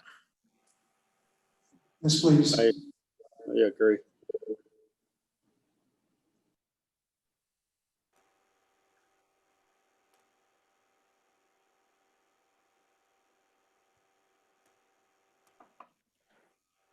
Okay, thanks for that. So my budget is pretty simple and straightforward. My biggest line items are contract services. We have a contract with Employers Council. And so I have an HR pro and a Colorado labor law attorney at my fingertips anytime I need them. And then my other biggest line item is going to be citywide training. So I like to bring in some training, try to get as many employees involved in that as we can. And I also wanted to offer up that when I took over risk management, I also got some extra money in my travel and training budget. So I actually have some extra money if council needed that money to go to the CML conference or whatever else you guys saw appropriate. And I guess with that, if anybody has any questions for me. I guess why the increase in charges and services from 19 to 20? It looks like it tripled. Well, make sure you're looking at the revised 2020 budget and then the 2021. Okay. So if you look at 2021 budget, it goes from 6,300 of 2019 actuals to 11,600 of 2021. I said that strange. Let me rephrase that. It goes to 11,600 in the year 2021. I guess what I'm asking is when making the 2020 budget, why the increase, so what were they wanting to add to their budget then that got retaken away? Matt, if you don't mind, I believe with, and correct me if I'm wrong, I don't want to take your thunder, so to speak. If I remember correct, some of that had to do with, last year we budgeted for and we're hoping to get a HR and payroll service. And so there were some costs that were passed on to HR in that 2020 budget. Those services have been removed from the budget, hence some of that decrease. I think Matt, if you have other thoughts, please correct me if I got that wrong. I think that's fair. And then we may have had we may have had a little bit of extra money budgeted for something that we didn't spend. Yeah, I'm looking at the detail for last year. It was $10,000 budgeted for the initial budget for 2020 for HR software portion out of that whole payroll and HR HCM service that we were looking for last year. So that was removed. And HCM was human capital management. Good catch. Has life been hard without employing the use of HCM? Would you want to propose for it to go on the budget again, is my question. Frankly, yes, I would. It's not, for various reasons. And we can talk about that a little bit more in the finance section when we get there, or we can talk about it now if you prefer. Let's put a pin in it. Okay.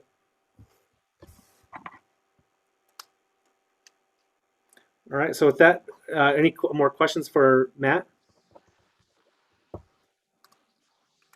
I don't have any. No more questions. Okay, and right now is when we would break is where we break, but may I propose that I believe Carla is next and she has a smaller budget that we listen to Carla and then break after that, if you all are amenable to that? I'm good with that. Okay. And I know, I believe, Carla, are you still available? I am. Can you hear me? Yes, ma'am. Yes, I can hear you. Good, Yes. good evening. Thank you very much for letting me go before your break. So the municipal court budget as well is pretty straightforward. I would say probably close to 86% is in personnel services. I have a small staff, the judge, myself, and then my assistant. Then on services, legal support, it would be for first appearances and court-appointed cases or counsel. On the first appearances, we did have a grant through DOLA, which ended in June, the second quarter of this year. And speaking to them, it sounds like it could come back. I don't know when. I think they still have funds available. It wasn't a big amount that we were able to have, but every little bit helps. My next line item would be for materials and supplies, and that helps run the court office. As far as like travel and training, we cut that out, but eForce, they sometimes offer free training, and when they offer it, of course, we jump on it. It's for our computer software that we have with the police department.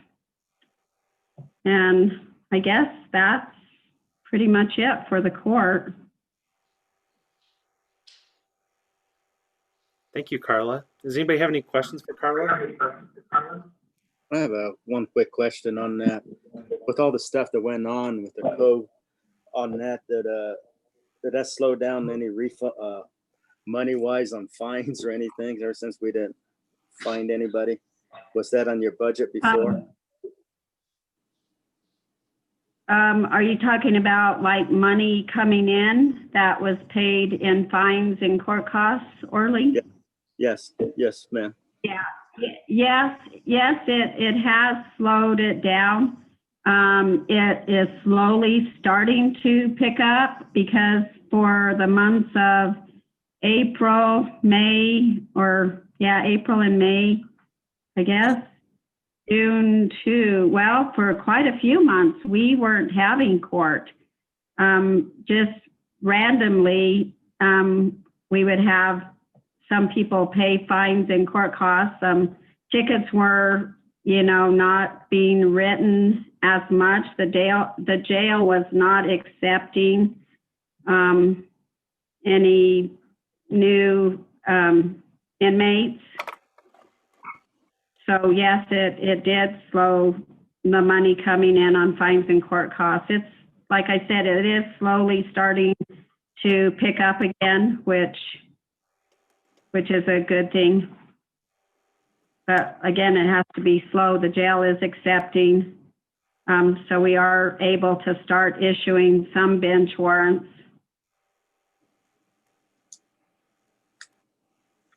And Orly, on that, Okay. to that extent, Go ahead. on the screen, I'm showing, or if you don't have that in front of you, the screen, if you look on page 21, which is in the revenue section, there's the fine and forfeits revenues.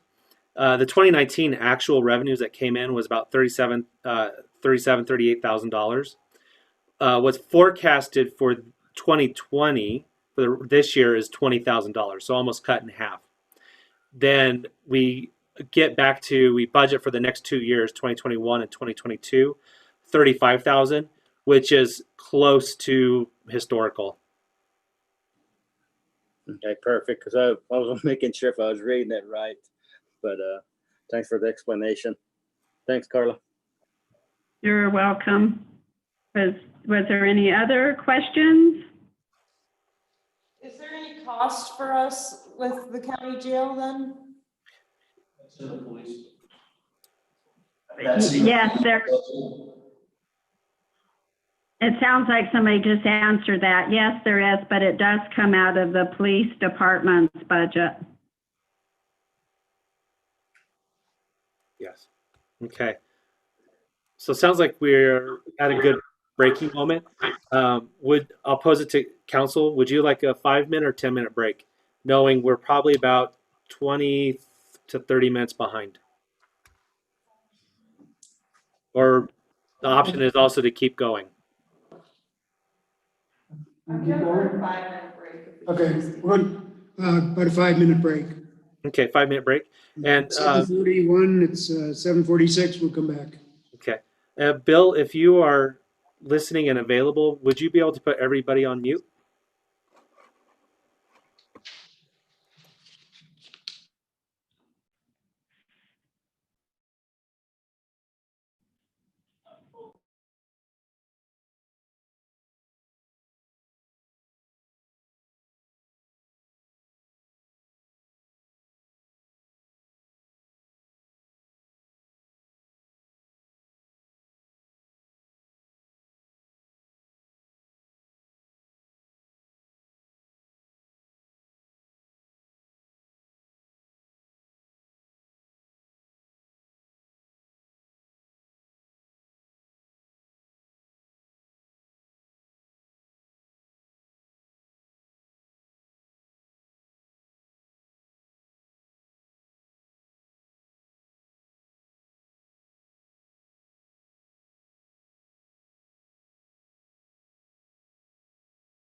All right, it's 7:47, Mr. Mayor. I don't know if we're ready to start or not.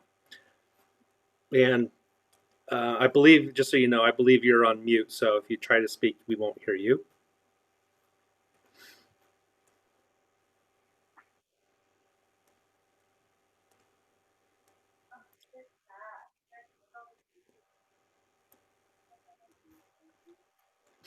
Yeah, maybe we better start over. Okay. There we are. Okay. Part two, take two. Okay. Sorry, Alicia. So again, like most departments, my biggest line item is personnel. It's about 72%.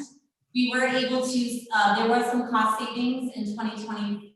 My position was vacant mid-January through June. We also have 2 part-time vacancies. Those are factored into the budget for next year, but we are going to not hire for those positions until it's appropriate.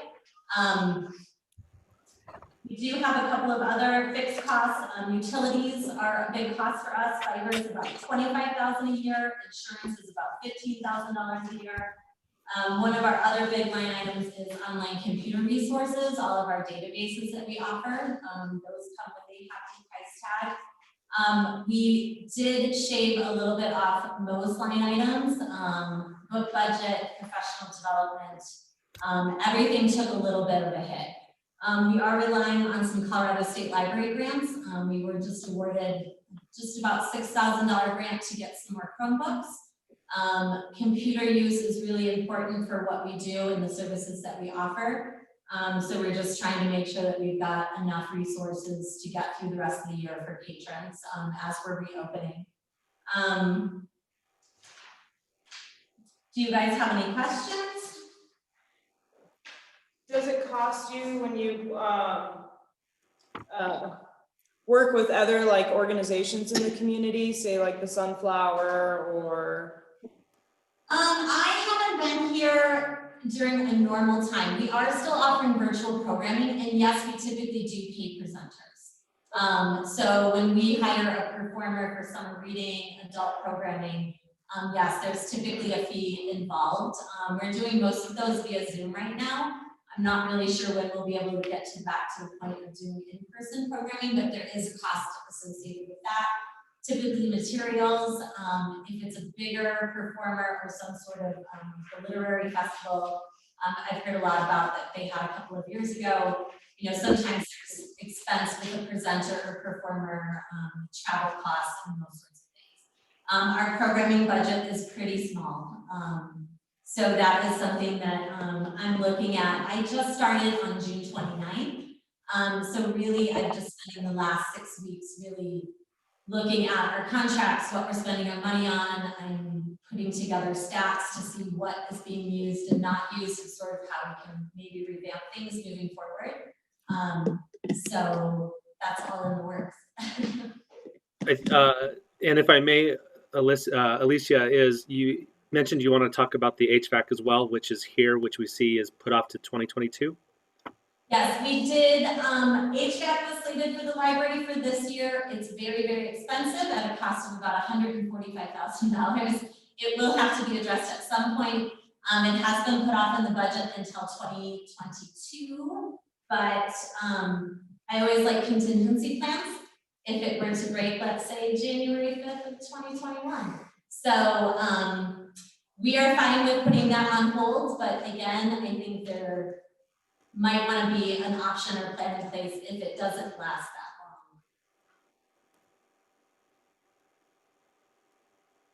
Ben? Yes.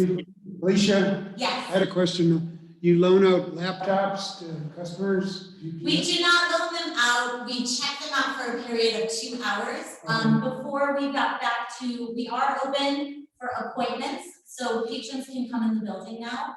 When we were still just doing curbside, we were allowing 2-hour checkouts, and patrons could take the laptop just outside of the building. And then we were requiring a Colorado either state ID or driver's license with a library card. So yes, we do that, and we are back open 10 to 4 Monday through Friday right now by appointment, so folks can come in and utilize the public computers in the building as well. Thank you. Yes. Alicia, Yes. What about donations? I don't, Donations are kind of haphazard. I think in times like this, people are less likely to donate. We do have a relationship with Onward. Through the regular Onward, we are able to apply for a grant, so it's not just money that we can utilize. We do have Friends money, and that we can utilize, and typically the Friends money is to fill gaps with programming and also for purchases if we're running short at the end of the year. Can the Friends group get grants on your behalf? I don't believe so. The Friends is a mechanism where you avoid tabor and budget problems, and as long as they're paying for something, there's no impact. In other words, if the Friends collect $100 and they buy $100 worth of books and hand the books to the library, then it doesn't affect your tabor calculations or things like that. They could build a new library, for example, and write the check, or they could just buy books. But they can't give money to the city, they can only give things.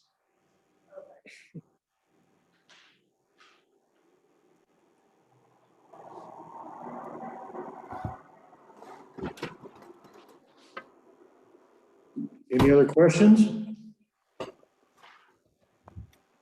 I don't have any. Okay. Thank you. For me. Thank you, Alicia. So that, thanks. Yep. I just had to say that for my benefit. All right, so we'll move on to Linda for the city clerk budget. Good evening, council. Mostly in the city clerk budget, you will notice the 2021 is different than the 2022. That number is mainly affected by the election. The election is usually budgeted around $12,000 for all the expenses for that. So 2021, we do not have an election scheduled to happen, so that's the difference in the number. In the city clerk budget, the materials and service supplies is a large number, and most of that number is attributed to the wellness program that is through my budget. We have a lot of opportunity in that number to do a lot of great things for our employees. We've been able to keep that number there, though I haven't used it this year because of the COVID situation, but the number is still in there if we can do anything in the last quarter. We offer a lot of different incentives for the employees, and I appreciate the opportunity that we still have that there. I also pay for the codification for the land use code as well as your city code each year with the ordinances that you guys approve that go into those books. We only do that once a year. We do that usually in December so that we can get the whole ordinances for the whole year included in that codification. So that number's in there. When we were looking at doing a new land use code, we were looking at not having that codification included in my budget, but with that not being done, it's still included in my numbers. Also included in there is the public notices that we place in the newspaper. The great thing that's happened over the last few years is that we now just put the titles of our ordinances in the newspaper instead of putting the whole ordinance, which has really helped on our finances for notifications. So I'm really glad that we were able to do that. We do include, people can just email me. I'm happy to send them the full ordinances, but it really has helped on our amount that we've budgeted for that. You will probably notice that there have 2 full-time employees in there. That number changed this year because our receptionist at City Hall is an aunt to our finance director. So they moved her into my budget so that there wasn't a conflict, decreased the finance numbers of full-time employees to 1 less, and it moved it into mine. I jointly work on her evaluation with the finance department because, of course, I'm not really up on all her duties because, you know, she's a finance employee, really. But I love that we've been able to work through that and let her stay you know, I mean, that's all work for everybody to keep her here. You know, eventually down the line, we're gonna need to talk about my replacement and how we're gonna work that in. You know, MJ, of course, being a receptionist, that isn't where she would like to be. I have Sarah as a backup for me, but she's not interested as well to move to the city clerk position. So we'll eventually have to talk about that sooner than later, about how we're gonna have some succession planning there. So of course, we don't have that budgeted in the next 2 years, so we'll figure it out as we come. But that's something to keep on you guys' plate as we're all going forward. And you notice all of us older employees are moving on. So I think that's most of my budget. If you guys have any questions, I'm happy to answer them. Yeah, I also had a question for you, Linda, a couple of them. Sure. On that wellness program, Ben, you could probably help me spot it somewhere on the budget. I was trying to look for it. How much money is set aside for that wellness program? I hope Ben has that number, because I don't have I my do. book in front of me. I don't have my book in front of me, I'm I'm trying to find sorry. it on the page, but I can't find it again. I'll pull it up. Thank you. I do know that we did have a benchmarking program that we pretty much have scrapped this year, which was taken out of the budget.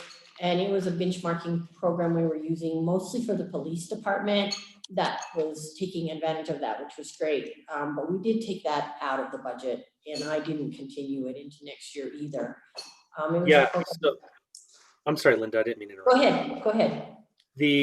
So on that topic, the benchmarking amount was about $15,000, and then the wellness program was $26,500.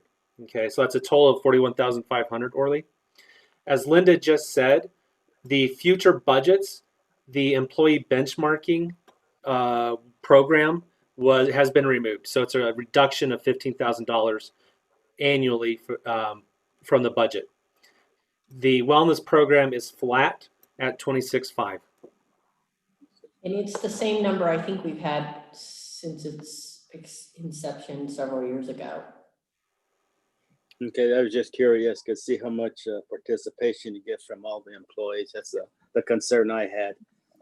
Well, I will tell you, Orly, when we first started, we probably had about a quarter of our employees involved, but with the increased interest, I want to say it's a morale booster, but with the increased interest of people wanting to walk and being outside, the program has increased, I want to say, to at least 60% of our employees were participating before we shut it down in April or March. But, you know, it is an incentive, and I do see that, you know, if you guys are needing to make cuts, it's a place, I've offered it to John, so if it's a place that you guys feel, you know, isn't as valuable, I certainly understand that there's other needs, so. No problem. I was just curious on the percentage of all the employees on that. So, all right, thanks, guys. All right. Any other questions for Linda? Otherwise, we'll move on to police. What was the cost of digitizing all the old documents? That is a program that Ben had done a lot of research for, and Rick also. I did go to see the program in Durango because that's the one I really wanted to copy from, because I have people right in my back door that were able to help me with the technology. But I know Ben has the numbers that we budgeted last year.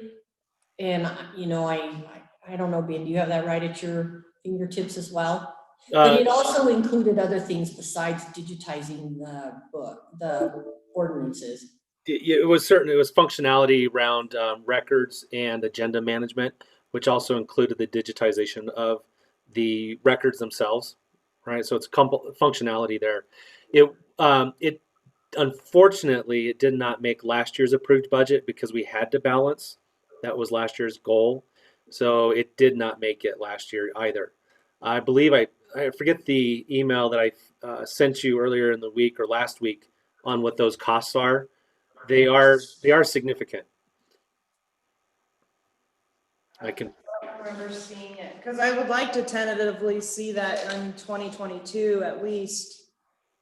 Because I think that's really important. So I would love to have it done before I leave. so the thing is, if we budget it just for the discussion awareness, budgeting it now, I would probably budget. One is the budget. The quote that we received is already a year old, and by 2022, that quote would be about 3 years old. So I'd have their pricing will dramatically change, but we can include something to give us an idea of like a placeholder, so to speak, of what it might be. Okay. Because the county got a grant to do theirs. So, I mean, there's potential for grants out there for a project like that. I mean, by the time we can get grants. That's trouble. Great idea. Yeah. I don't want that to be forgotten. I think that's a really important project. Yeah, that's I think that's something that Linda and I've discussed quite a bit. It is, I agree. It is because I also look at it. There's other functionality that as a finance and not just finance, but other departments can utilize to further the value of that system. Now, question comes up is the prioritization of various projects and efforts you want to do. I think in the email that was shared, John had a comment as well as there are other projects, for example, the HCM, the Human Capital Management, that also has a price tag associated to it. What's your priority? And that's where the guidance from council comes in. Okay. And if you remember, part of my concerns early on in this evening, we talked about the trend of the deficits and the fund balances. Where does it fit in to that? I'm trying to find the email here quickly. Okay, I saw it. It was like 150,000. Yeah, and there's implementation costs. I just found it.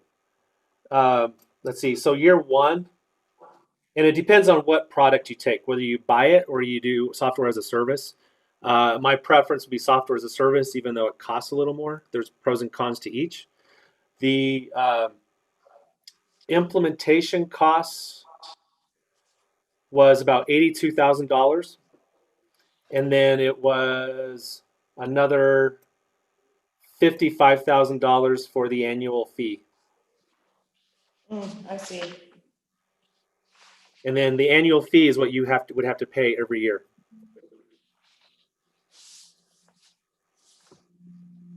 The implementation would be one time. When we looked at this back many years ago at Going Electronic, there was a lot of employee and staff time in it too because of indexing. And then it depends on what records you want to put electronically, plats and things. You're gonna have some of the same comments back that you made or somebody made last meeting about you can't read them when you look at them. So there's a lot of little details to doing this. I always thought it was just loaded in the scanner and away you're going, but Linda's got to certify that each electronic record is true and accurate. It's just putting online what she has on paper under the same kind of requirements. I don't mean just, I mean, it's a lot of work for staff. And are we gonna do it with every department or just the clerks?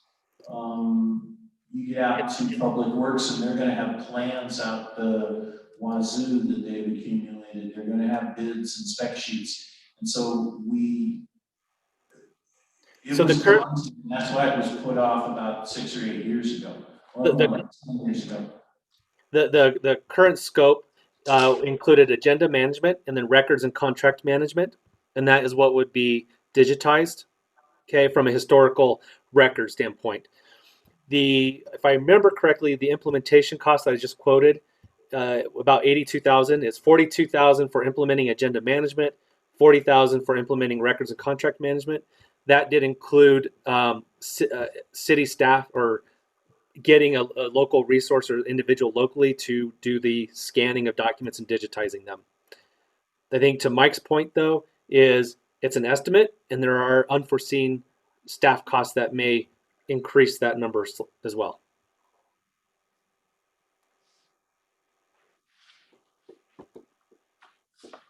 Okay. Rachel, did you get your questions answered? Yeah. Okay. Are there any more questions for Linda? Shall we move on to police? No more questions. Go ahead. Okay. All right, off to police and Chief. Evening, council. It's the mission of the Cortez Police Department to enhance the partnership between businesses, citizens, and the police by providing responsive and professional services. The police department does this by providing a complete range of public safety and community-based services to include criminal investigations, traffic, parking, animal control, preventative patrol, community problem solving, and emergency response. And the police department provides the majority of these services 24 hours a day, 7 days a week. Like the majority of the budgets, 85% of the police department budget is for personnel, so that we can carry out the mission of the police department and for the city. The police department has currently 43 personnel. There's a chief, 2 lieutenants, 5 patrol sergeants, 16 patrol officers, 5 investigators, 3 administrative assistants, 1 community service officer, 1 animal control officer, 1 evidence technician, 2 records technicians, 1 victims witness coordinator, 5 kennel, 2 full-time, 3 part-time, and then 40% of 1 IT employee. So you can see, with 85% of our budget, the majority of that is to our employees. Charges and service and materials and supplies, we have whittled down to pretty much just the operating essentials. Insurance that we have to have, our policy and procedure, software, and the company that provides our updates so that we're in compliance with policy. The exception to materials and supplies are 12,000, actually it's 16,200 to access. 12,000 of that was budgeted for the acute care facility, and then 4,200 is budgeted for the services that are provided at the jail. We kind of paid that so we can provide them at the jail. And then we have 12,000 in there for the bridge shelter. So outside of that, that's roughly 4% of materials and supplies. Outside of those 2 items, our budget is right there where we need to be to operate and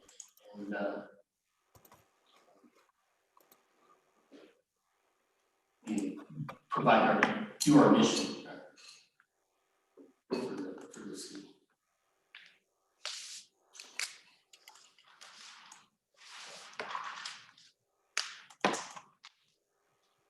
Few things, I think there's between 2020 approved and 21, it increased roughly about 4%. Ben and I talked, and we think that is because of the merit raise that is calculated in. So from 2020 approved to 2021, there's no significant increase.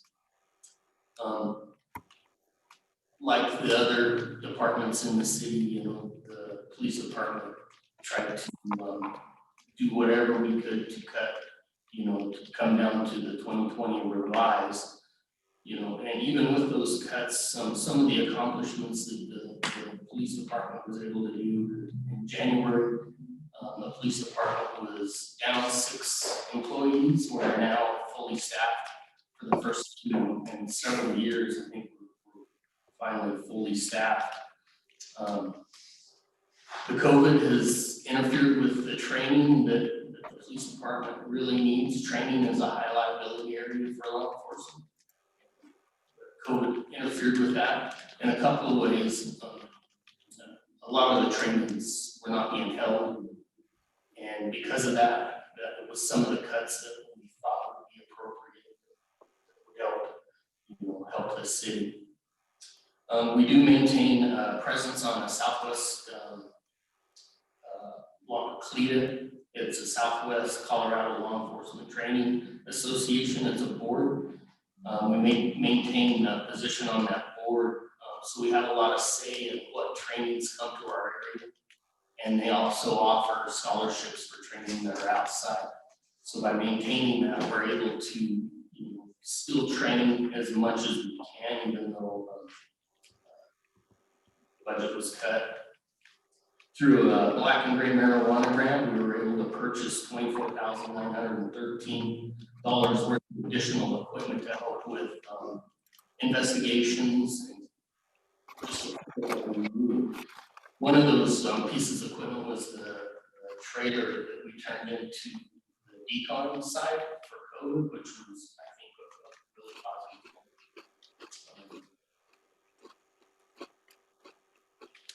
I mean, with the budget the way it is, I'm looking forward to some of the objectives I'd like to continue to do is just continue providing the services that we do. We need to evaluate our training needs, especially in the high liability areas, and ensure that we're compliant and we're getting our people trained in those. And that's kind of falling back because we've cut a little bit this year.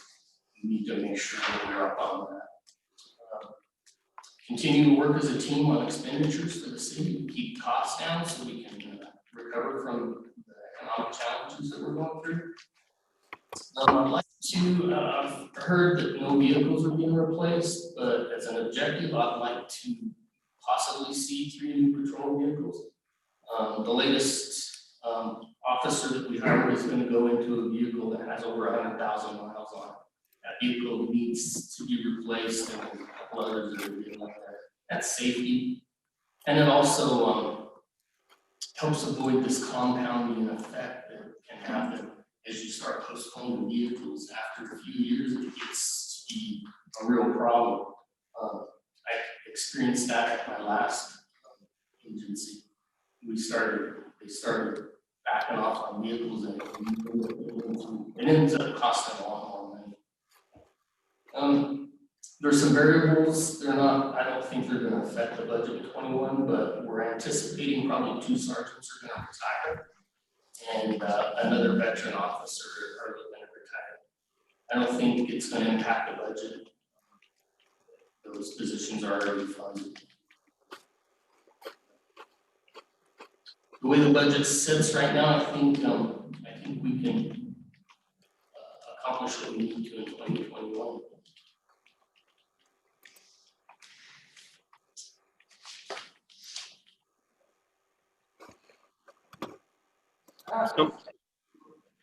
Go ahead. In regards to the vehicles, are any of the police vehicles actual cars? Or are all of them trucks and SUVs? Trucks and SUVs. Is there a reason for that? Why none of them are cars? Because to me, cars sound cheaper or less expensive, I should say. I would probably have to defer to Rick on the purchasing, and I think they try really hard to go out and find the best vehicle at the lowest cost to the city. And I don't know why a car. Yeah, because is it a safety thing or? The SUVs and trucks do a little bit better with some of the weather we have around here. Okay. It's not like the sheriff's office where they're out in very rural areas. Yeah, you're not on gravel roads or. Yeah, I don't know. Okay. Rachel, I think when they got bringing those trucks and SUVs, I think the idea was all the stuff they need to pack anymore. It had more room. I think that's the reason I went to the trucks.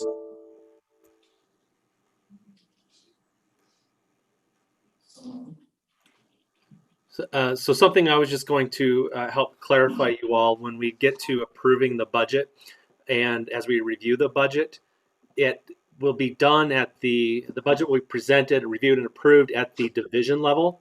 So when we say that, it'll be done at, if you're looking at here, my screen here, you have administration, patrol, support, detectives, corrections, building, and kennel. Each of those is the budget that's being appropriated at the division level. So as chief is managing the budgets throughout the year, he's got to manage the budgets at that level. So not necessarily at the high level that we're looking here at the aggregate level, but at the details. So administration, his 2020 budget is about 420K. He has to manage that division within the 420K. Doesn't mean it can't change between divisions, just means it would have to be, if you go over the appropriated amount of 420 in this case, have to come to council for approval, just for FYI in the future. Okay, so if he wanted to take money from patrol to put into administration, you'd have to ask us for permission. Okay. Correct. And your question about jail is on page 34, corrections. The answer to the amount that's budgeted generally runs around 100,000 a year. Actual, it's down this year. And it's kind of going down because we're not allowed to hold people in jail as long. They have to be brought in front of a judge within 48 hours. So that spins them out quicker. Okay, so there's a cost per person. It's not just a, It's not like a set. It's like 700 a day. Okay. What about, is there a cost if you bring someone to the hospital first?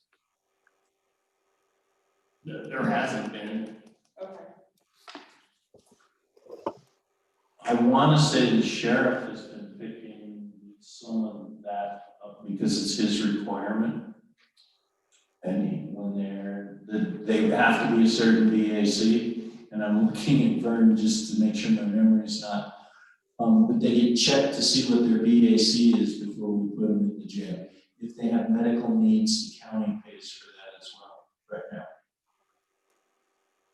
So right now, if we pick somebody up and have to take them in for a medical clearance, so the jail will take them, they haven't been charged for that. Any medical that happens once they're incarcerated, sometimes there's charges. But I don't think this city has made that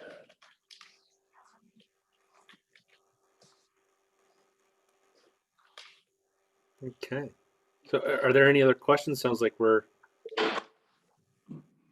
don't have any. Shall we move on to general services? Sounds good. Okay. So general services and Rick.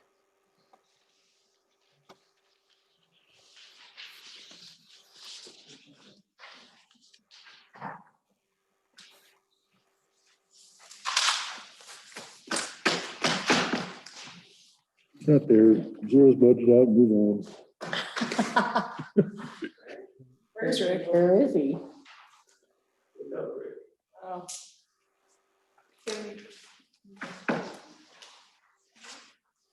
Should we skip him for now, or? So we can come back to Rick if need be. Well, Rick, just to double check, are you available? Make sure to unmute yourself. I don't see you're muted. Okay. I know we can come back to Rick. We'll move on to Phil. And Phil, we'll start with Public Works, if that's fine by you, sir. Sounds good. Evening, Honorable Mayor and members of City Council. As you can see, been posting there from 2019 actuals through 2021.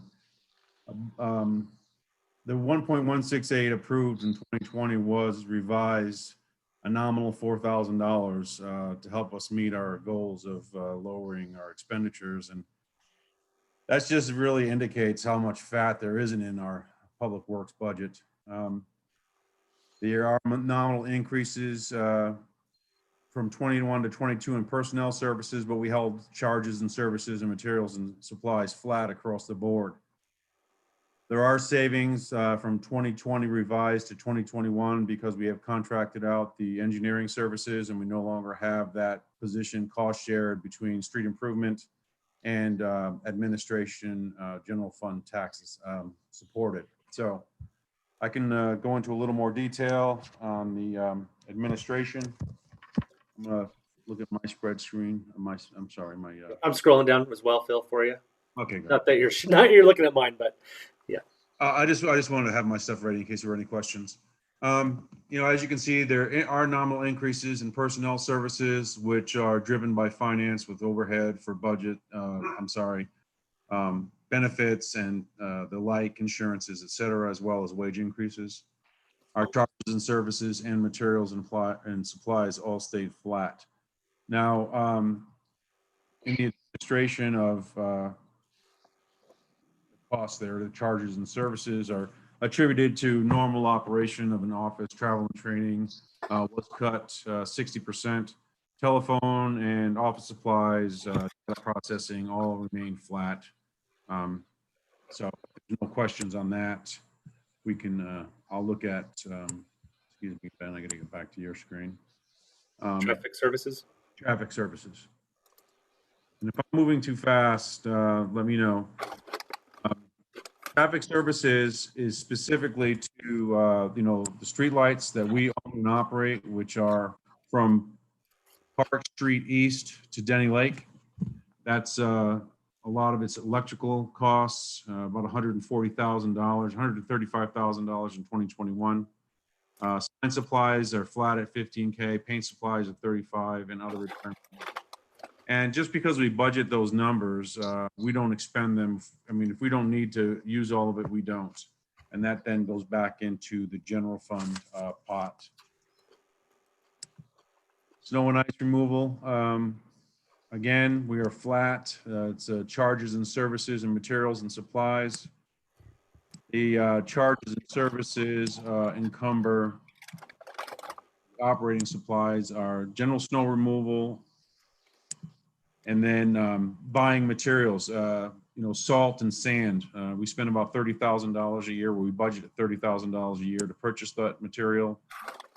This year, because we actually had such a dry winter season last year, we are not going to have to spend a lot of money on the salt and sand aspect of it. So again, that $30,000 will only be expended as we need it. The street cleaning, we have some flat lines with regards to employee license and testing, clothing allowance, and then operating supplies of $10,000. Again, that budget's held flat. So looking year to year, we're actually down $16,000 from our revised 2020 budget to the 21 proposed. And again, that is due in part to the cuts that we've made, and also the savings that we're seeing without having the assistant engineer or the city engineer positions filled, although we are contracting those out. And that's basically it on general fund public works. There are 16 personnel that work within this unit, plus myself. So I'm open to any and all questions.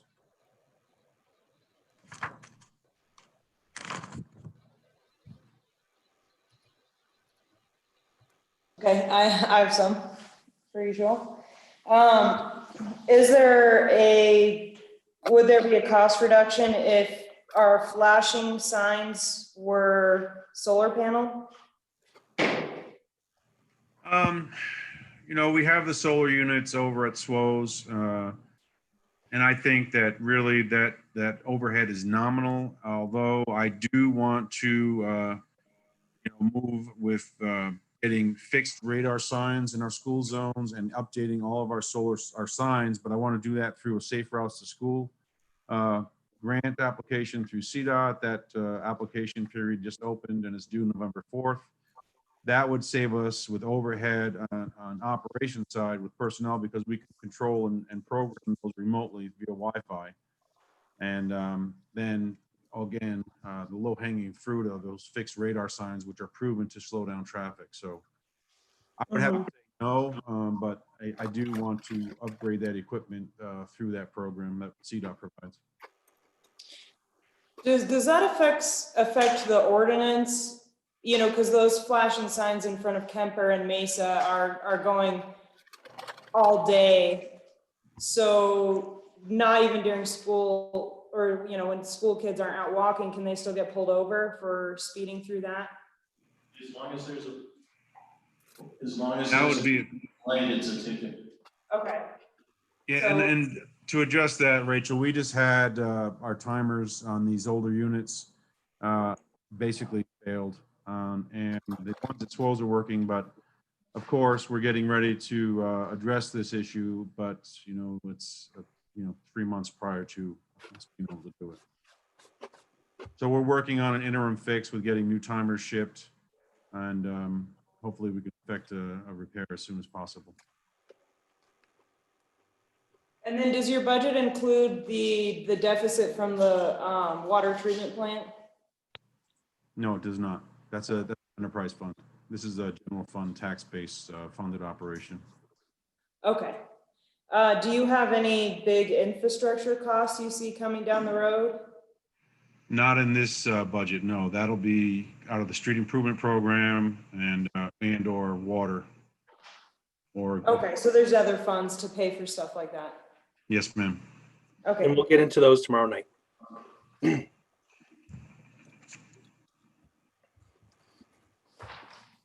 So any questions remaining for Public Works? Otherwise, we'll ask Phil to move into the planning and building. Okay. No more questions, go ahead. All right, planning and building, sir. Okay. So you'll see a pretty big difference in the approved budget for 2020 and the revised, as well as personnel costs. Those savings were reductions in the department director's position, as well as that overhead associated with it. The charges and services, we did cut nominally, and as well as materials and supplies, we cut 1,000 and then cut another 2,000 out of that line to try and stave off, the expenditures in the general fund. Those cost savings were in training and travel and the like. After speaking with the supervisors in that department, Sean Canada and Tracy Hughes, they felt that number was workable at this juncture, given the fact that we can do a lot of our online training and remote work. Well, there are 6 personnel there, including myself, 2, the planner, the associate planner, Sean Canada, building fire official, code enforcement, Lars Forsyth, as well as Mark Thompson, who's our part-time code enforcement person. And any increases you see between fiscal year 2020 revised and the 2020 proposed is nominal increases in personnel overhead.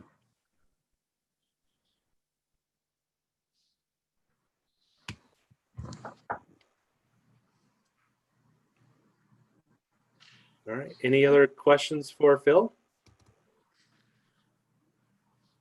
I guess if we were gonna do a land use code update, how did we pay for that last time? It was a grant. It was budgeted out of this this program, and we had actually had 20,000 budgeted this year to do update checklist forms, and also to provide documentation to help developers and our residents understand and go through the process. That was cut to 10,000 next year in case the council wants to tee it off. I think that would be utilized to do more public outreach, help develop that. And then in 2022, there was $0 budgeted. That's why you see the decrease in materials and charges and services. You're gonna have to tell us how you want to do that, because when it got rejected, we're sort of starting all over again place. Do we bring that back to same code, or do we? There were some suggestions about another methodology by some of the council when it was rejected. So that would determine the budget. If we're going to rewrite it, it could be much more expensive. So Phil, to paraphrase, is there's limited or minimal budget for related type costs if they want, if a zoning or excuse me, a code review needed to be done, but it probably would be insufficient for what may want to be done. Yeah, I think that, looking at just strictly public outreach, that money's, could be expanded, but of course, that's going to be dependent on the review and where we stand. Mm-hmm. But at this juncture, I think that $10,000 bookmark is adequate, and we can always readdress that later. Perfect. Thank you for that clarification.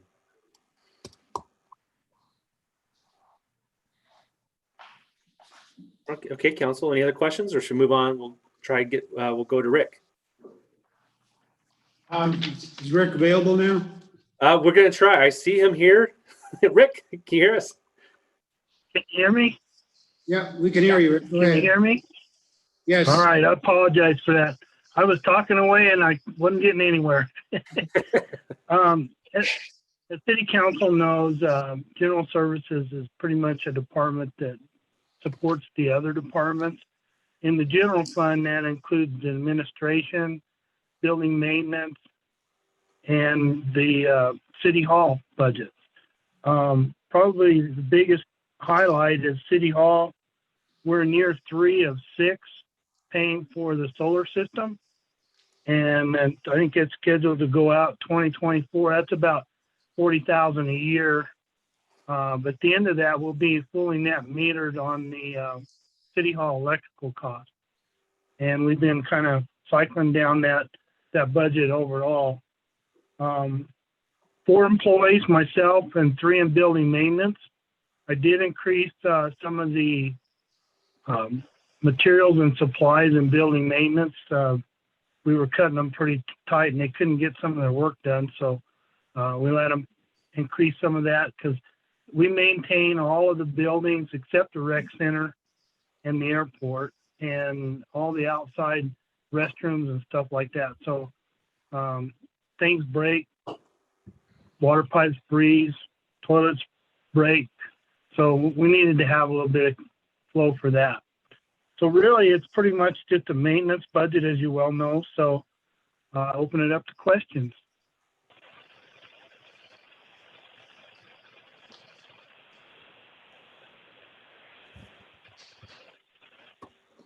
Rick, Haven't heard any. Are there things you can outsource, say oil changes, can you have like a contract with a local company instead of paying your employees to do that? Is that a cost savings idea or is it a wash? Or That's for tomorrow night in the shop. That's tomorrow night's shop budget. If I understood you right, changing out oil for the vehicles.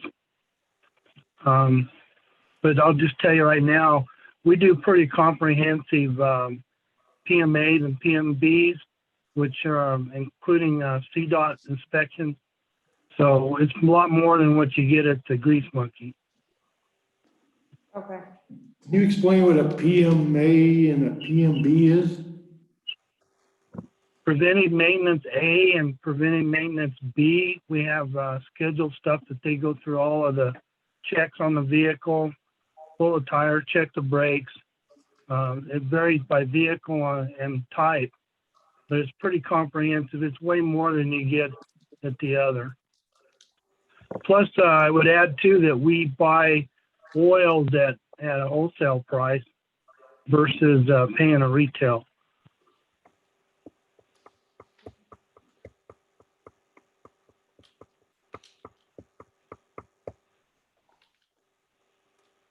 Does that answer your question, I hope? Yeah, thank you. All right. Are there any other questions for Rick? I don't see any. Go ahead. Well, this is why I put myself at the end of the night, because everybody's getting tired. The questions start going away. Joking aside. Rick, thank you very much, sir. Appreciate it. All right. So Dean, I believe Dean, is he in the room there with you all? Yes, there he is. All right, Dean, I'll hand it over to you, sir. Thanks, Ben, and good evening, City Council. The Parks Recreation Department is responsible for the oversight of parks, trails, open space, ball fields, outdoor swimming pool, golf course, recreation center, rec programs, and shared responsibilities with the Public Works Department for the Community Forestry Program. We're not going to be talking about the rec center tonight. That'll be tomorrow night's discussion, but everything else I think we'll be talking about. If you notice in the 2020 revised budget, we had about 25% reduction in our expenditures this year, and due to obviously the outdoor swimming pool being closed. And if the outdoor swimming pool wouldn't have been closed, we would still have seen about a 15% reduction in our budget. And, you know, it was what was needed at this time with not knowing with COVID what we were moving forward with and not having temporary employees employed at that time. So that was, I think, a lot of the significant reductions. I think we've, you know, weathered through this year. I don't think it's been the best of years on the level of service we provided because of the reductions of staff and our contract services. But, you know, I think we're going to have an adequate year for what we provide. And I, you know, and moving forward, I think we'll have more staff and contractual services available moving forward. With that said, this coming year, we were started the budget at 1.6 million, just over 1.6 million, and we've cut about $100,000 from what was first submitted in our budget, and so we're around $1,550,000 in that neighborhood, or I guess $1,581,097. So that's where we're at today with about 100,000 in reductions. And I'd like to review those just so the council is aware what that would impact. You know, really the Parks and Rec admin budget, we didn't really do much reductions there, but in the aquatics, we are looking at moving forward with next year's budget, not to have private parties and not having Monday and evenings swim sessions or open swim, just to reduce the budget. So anyway, that's what would be moving forward at this point. And then also too, we would be switching from like regular vending of beverages to vending machine. I mean, back to vending machines. We were selling beverages at the concession stand area. Now we'd be going back to vending machines with like Coca-Cola. So that's one of the changes. And then we're looking at having some deferred maintenance, reducing our repair and maintenance budget. So if there was anything major that would go out of the pool, it would be going to the council for approval of where those other monies would come from. And the golf course admin budget, that would pretty much remain the same. There's not too much there to reduce. We are trying to still keep about 5,000 in advertising, and 3,000 of that is with our golf pro. That's in his contract to do advertising within his auspices with that 3,000, and then we had about 2,000 for what John Brooks talked about earlier with the golf. Is it the Colorado Avid Golfer? So we'd be putting some monies there, and I think we found some good return that we've asked at the front desk, and we've gotten some people from that advertising coming out to our golf course. And then next is the golf course maintenance. We're looking at cutting about one seasonal, or I guess it'd be a temporary employee position. So this year we were at 3 temporary employees, and I think next year's budget would allow for like up to about 4 temporaries. Typically we've had about 5, but we thought we could manage with having 4, just knowing that if we're at a deficit of around 750,000, that just trying to be a part of the solution to reduce the budget. And then also too, we'd be reducing some fertilizer, granular and liquid, but I think we would still have enough to do the priority areas what we need to at the golf course. And then we'd also be reducing some sand and irrigation projects. Irrigation has been a constant. I think Tom Cramwich, our golf course superintendent, has done a superb job and got us back up to where we need to be on our irrigation. We do have down the road some more major issues with some of the main lines, and so that's, I think, in the capital plan to try to address, and we'll probably talk about that later. And then in the parks budget, we have some reductions there just on some of our maintenance contracts, just being a little closer to the belt of what we would actually need. So I think we cut about 10,000 there. We also have some deferred projects that we're putting off that we would wait until future years. Just, I think it's, again, knowing how tight the budget is, trying to look at our core services and stay focused with our core services. And some of this is being deferred just because I don't believe the money's there to spend it right now. And then also too, on the beautification program down on Main Street, just to reduce that a little bit. But I think it's been a really great program with the planter tree boxes and some of the improvements made down there. So I think one good example is Lucid Moore, that section down there. I think it's really helped bring people more to downtown and making it more an inviting place for people to be. And then with the recreation program, it's just maybe looking at going with less officials, maybe having one official instead of two. So just again, trying to watch our costs and reducing one of the senior trips. Obviously, we'll have to see where COVID goes to see where the senior trips will be in the future years. Hopefully we can offer those again at some point. Just with that said, that's where we're at with the budget, if there's any questions. Dean, I may have misheard just because it's not the best on my end, but that's neither here nor there. Did you mention the capital spend? So I think there was right now budgeted capital outlay a total of 50,000, and I think right. If this is, I didn't know if this was the appropriate time to bring that up. No, fair enough. I appreciate it. So if you don't mind, I think it'd be worthwhile just to touch that quickly. I have it up in the total view here on screen. Sure. We met with the Public Works Department with our contractual engineer, along with Phil Johnson and Diane, who helps with these type of projects. And the estimate came back to, if we were to do a chip and fog seal, it would be right around between $100,000 to $125,000. And we either can do a chip and fog seal where you kind of have a chip and seal, it's a little rough on the top, but you get more life out of what you already have in place. Or you can do like we did at the rec center, and that would be a total renovation of the parking lot out at the golf course, and that would be around $225,000. So it's one of those decisions you make. Do you do the chip and seal that lasts 6 or 7 years next year?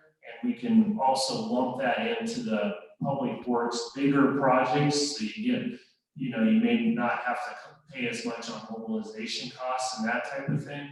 Or do you wait in 2 or 3 years down the road, you may have to just do the full renovation, and then it's $225,000 at a minimum. So that's kind of what we're faced with. So that 50,000 will actually be closer to, we'll say, up to 125,000. And so it's one of those deferred things. Do you want to do something like that next year and have some mileage out of what's there, or wait and do a completely new surfacing at the golf course, and it's another, you add another $100,000. So just quickly to paraphrase, what's in the budget is $50,000. If we go to resurfacing and doing what Dean just talked about, it's a cost of $125,000. So that if it's something that's want to be done, we would need to increase the capital outlay for 2021 by $75,000, and we need your guidance on that. Also, just to point out here, I think, Dean, we have right now budgeted for 2022 at this point, $450,000 for South Park continuation development. That's correct. And I do want to mention, I think there was a question earlier about the GoCo grant, and we've had some preliminary conversations with the GoCo staff about delaying when this is done. So we've had some preliminary conversations, but the grant is due, the deadline to complete the project was March of next year.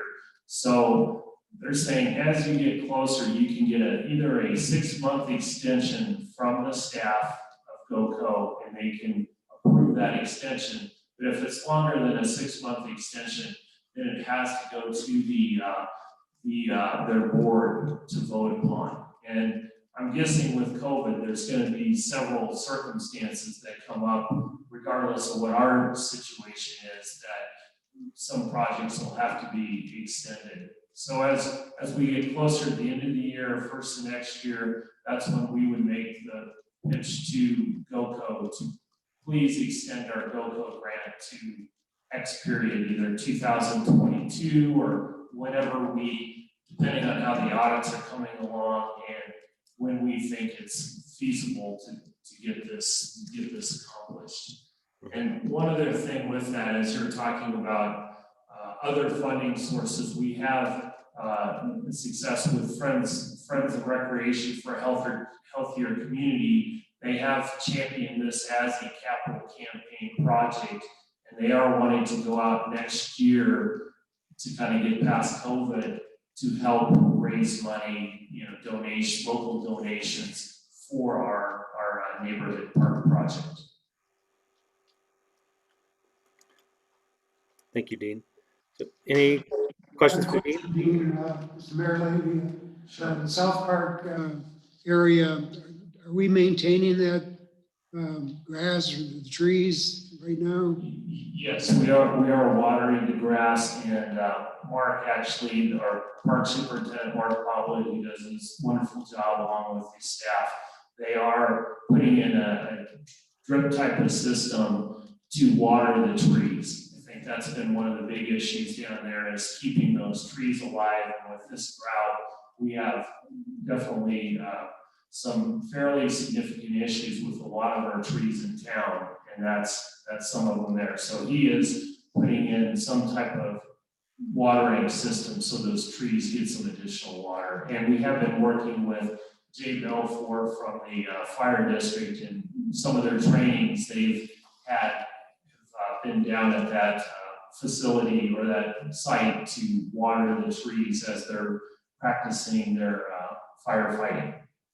I remember there was some concern about the trees being watered. Thank you, Dean.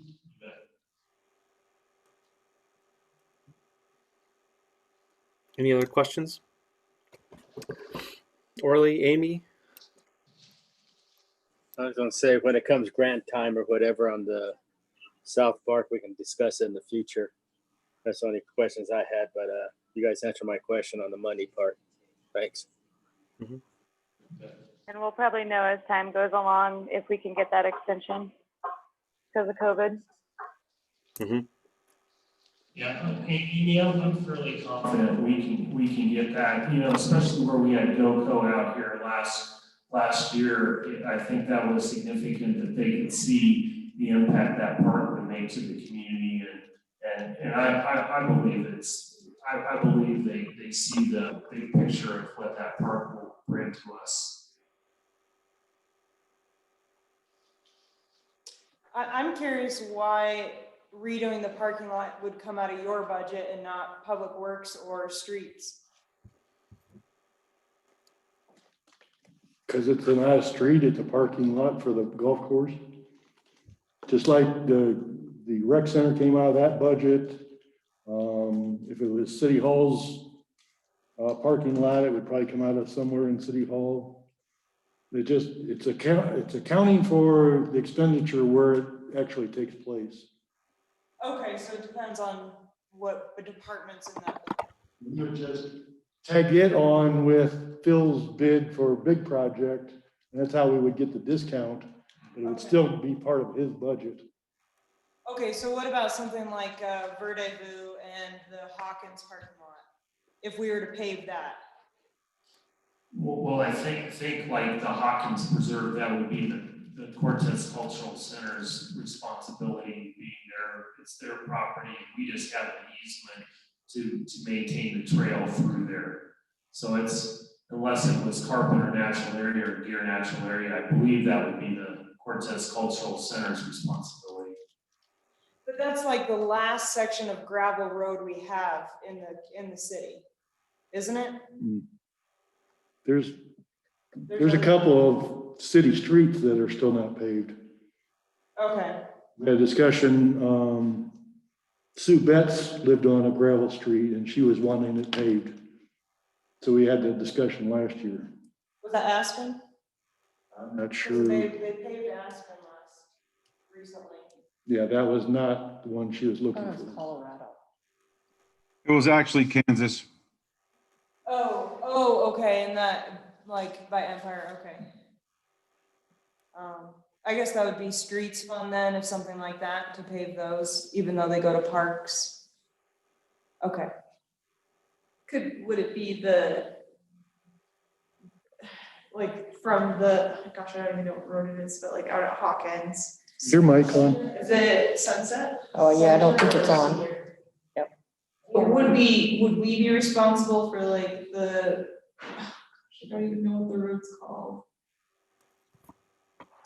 The only road that connects to the gravel road to Hawkins. Isn't it Cedar Street? I believe so. I think Would it's. that be our responsibility up until the road that goes into like the Hawkins parking lot? So like up to the gate?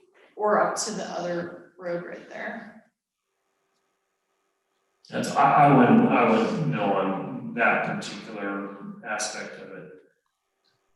Okay, I guess that might be more of a Phil question. Well, that would be, entirely up to you if you wanted to, can that project and get that done. It would be up to the council. We could put together a project for that. Yeah, to clarify, I was just talking about the parking lot and, the street, I'm sure would be a whole other issue. Okay. How are So the, just so, go ahead, sorry, Amy. so I was just wanting to make sure that I had written down the correct numbers so the resurfacing for the golf, it's 125,000 needed for the total project, is that correct? Yes, if you did the chip and fog seal, which is so kind of like a chip seal using more of the existing product. But if you have to do if you have to do what we did at the recreation center, which is bringing in all new asphalt, that's where you almost double the cost. And for clarification, because it's hard to hear. It is. So the latter explanation you just provided, Dean, for like a similar parking lot to was done at the rec center, what was that cost? That would be around $225,000. Okay. Otherwise, to paraphrase or summarize, 125,000 is more of a chip seal top. That's correct. With some, I should mention in that chip and fog seal, there would be sections that I think we have 12, 13 sections that would probably have to be fully cut out. And I think we'd be using the services of Public Works or some contractual services to do that. But the main thrust of it would be a chip and fog seal. There is some failure on the existing parking lot, and that would have to be, some little smaller sections would have to be redone. But that's included in the 125 you were. That's correct. That's correct.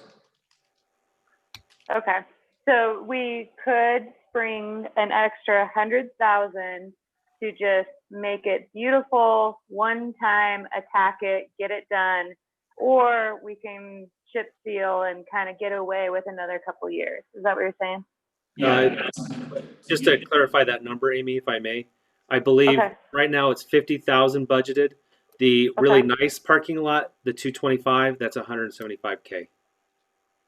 Okay, wow, my numbers are, I've got some scratches out here. Okay, thank you. Otherwise it's 75,000 for the chip seal and I think you said fog. Chip and fog seal. Okay. Okay, so budgeted, we're under 25,000 still for that. We're under 75,000 for that. 75, okay. Dean, what, when you're saying chip seal fog? Chip and fog seal. It's just, it's a term. It's basically chip seal. I mean, but it's just the appropriate name. Okay. Dean, what is the lifetime of a complete redo? Like how long does it last? Well, I mean, I think the rec center is a good example. If we the rec center opened in 2004, and just this past year, so I think you could ascertain 15, possibly 20 years. I don't know what John, would you agree with that from your experiences? And you can stretch it by doing annual maintenance on it. Yes, yeah. If you go in and put some light stuff down, you can extend this for another 10 years or so. Yeah, but it's annual maintenance, not hit and miss maintenance. Yeah, if you put sealer coats and things like that, which you're basically reinfusing that oil in the asphalt, and that's where you get the more life. If you don't do anything and it totally dries out, I'm no expert in this by any means. Phil Johnson should be talking about this conversation, but anyway, that's at least the limited knowledge I know.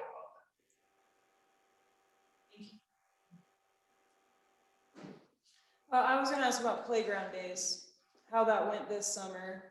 And was there, do more people need it than we could accommodate?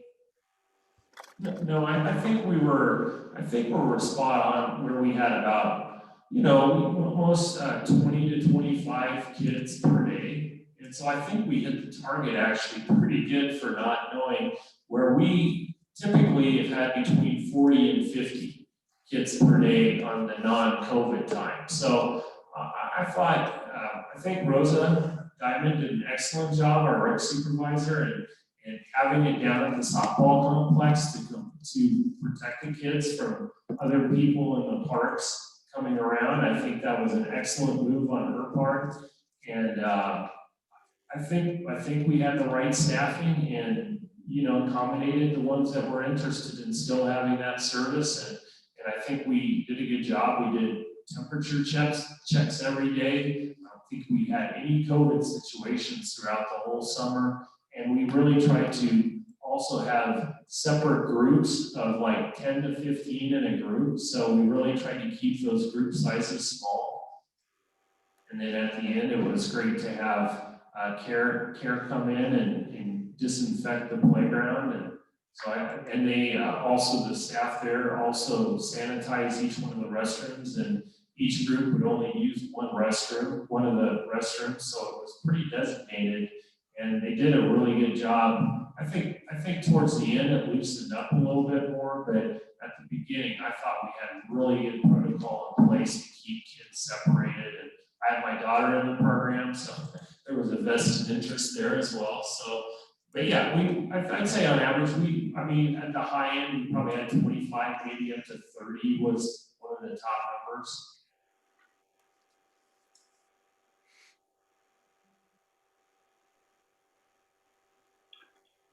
Okay, any other questions? I have a question. Is there any projections to bring the number of street trees up from 1,032? Is that done incrementally every year, or are we just trying to keep that 1,032 street trees alive? Where are we at with that? Yeah, Amy, good question. I think we're at this point in time just wanting to maintain what we have. I think until we are, and I mean, I'm just going to say it. I think we're a very reactionary system with our community forestry program, and I know we're working closely with David Temple and Roman Jefferson, who are some local certified arborists, to try to go from more reactionary to more proactive program. And I know Mark Boblin, our park superintendent, met with David Temple and Roman Jefferson the other day about some treatment of trees. This is very, very stressful time for the trees with being in this drought and not getting the water. Whenever they don't get the water that they need, they become more susceptible to disease and to infestation by bugs and whatnot. So I think right now, I'd say we're in more of a maintaining mode, and we do like to replace when a tree goes down, if at all possible, to replace it. We do have a tree farm down at the softball complex that we can pull trees from. Obviously there's several different nurseries around that have some fairly decent sized trees that we can obtain from those nurseries as well. Okay, thank you. Who's responsible then for cleaning up the elms that get, like between the curb edge and property? Because there's a lot of those around town. So are you saying like if it's a down limb or? No, I'm talking about like a small elm that's starting to grow, like in between the sidewalk and the curb, or. Well, again, I think it's more of if we get contacted. Actually, Public Works has a crew that will go out to take care of the street trees, and they'll have a chipper that goes with them. And then we have a stockpile of the chipper clippings down at like the softball complex that goes to put back in the system as mulch. Are you talking about who's supposed to maintain the area between the curb and the front lawn, the front line of the front? Yeah, I guess like sidewalks and curbs that are still in the right of way. The ordinances would appear to put that on each property owner to maintain. I think they go out in the alley in the back and they go to the curb or to the sidewalk, even if it's not their property. That's how the ordinances were set up. And so that's part of what the code enforcement officers do, is they go around and where there's problems, they would issue warnings, whatever. You're supposed to clean up in front of your house out to the curb. And then you clean up in the back, technically the alley out to the middle of the alley is how it works. But we do look at right of ways and whose responsibility, whether that's the property owners or the cities. It just depends on what's in on the map and who has responsibility of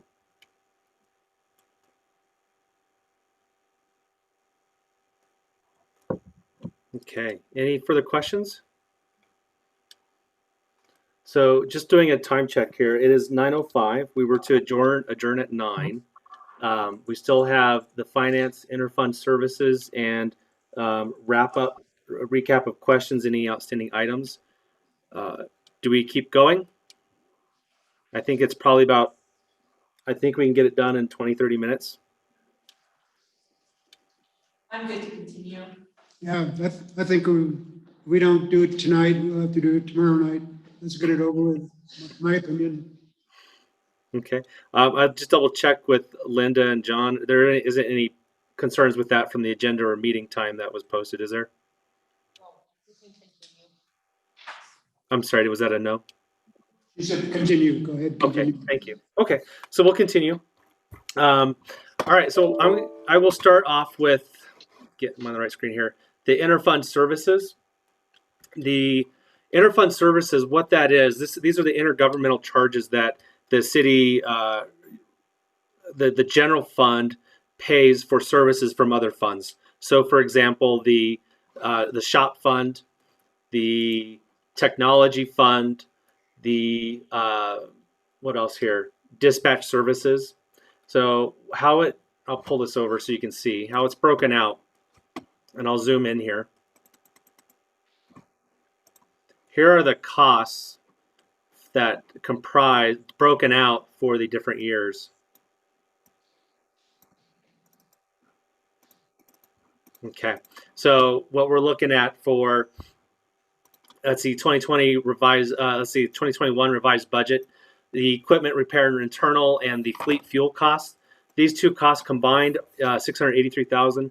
Those are costs that are charged out of the shop fund into the general fund. The $430,000 here is for the general fund's use of the technology fund services. Then the 355 is the city's portion of the dispatch fund for the dispatch services that are provided out of the dispatch fund. So they're chargebacks to the general fund. Are there any questions or clarifications on this fund here, on this department, so to speak? I don't have any. Okay. Any others? I guess Great. not.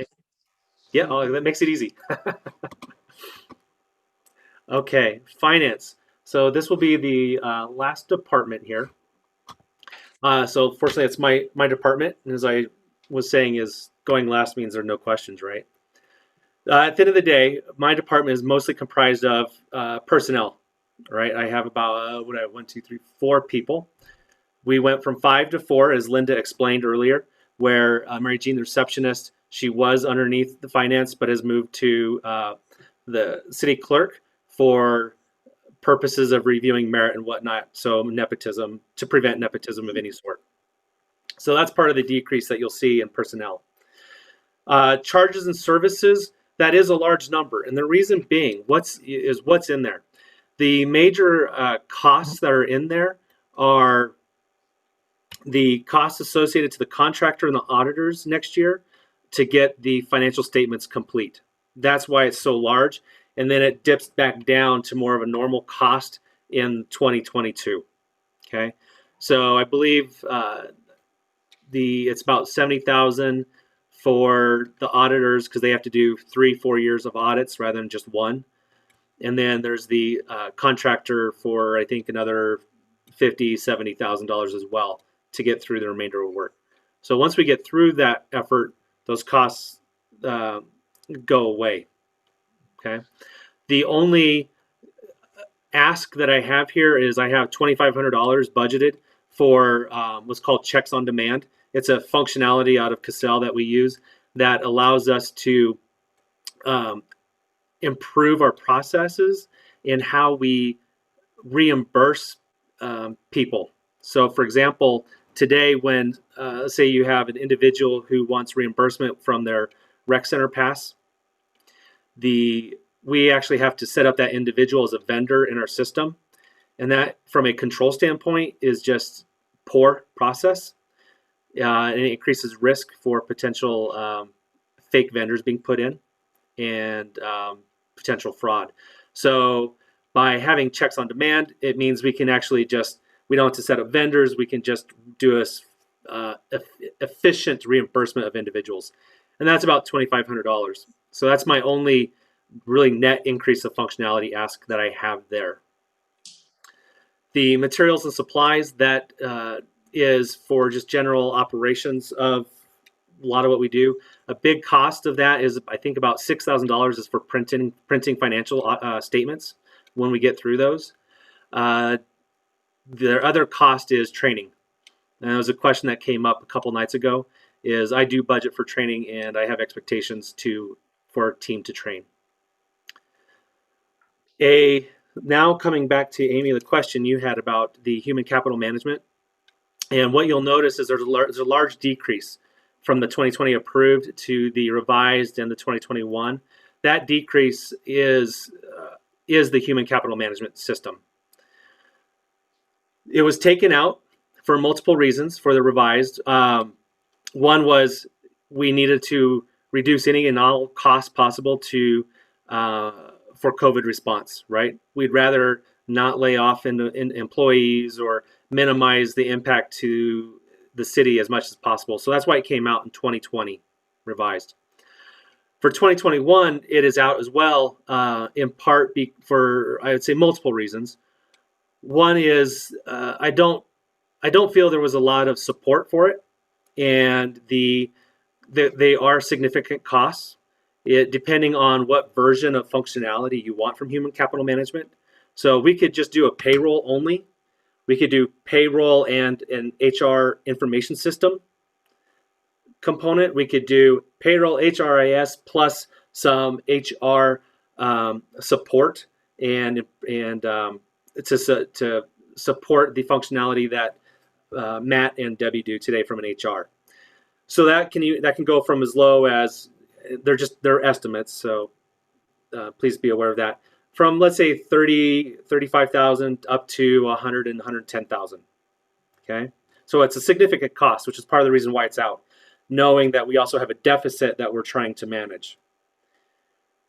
With that said, though, is I do believe that project would pay for itself as well as save additional monies. For discussion's sake, let's just say the system costs $110,000 because we go all in.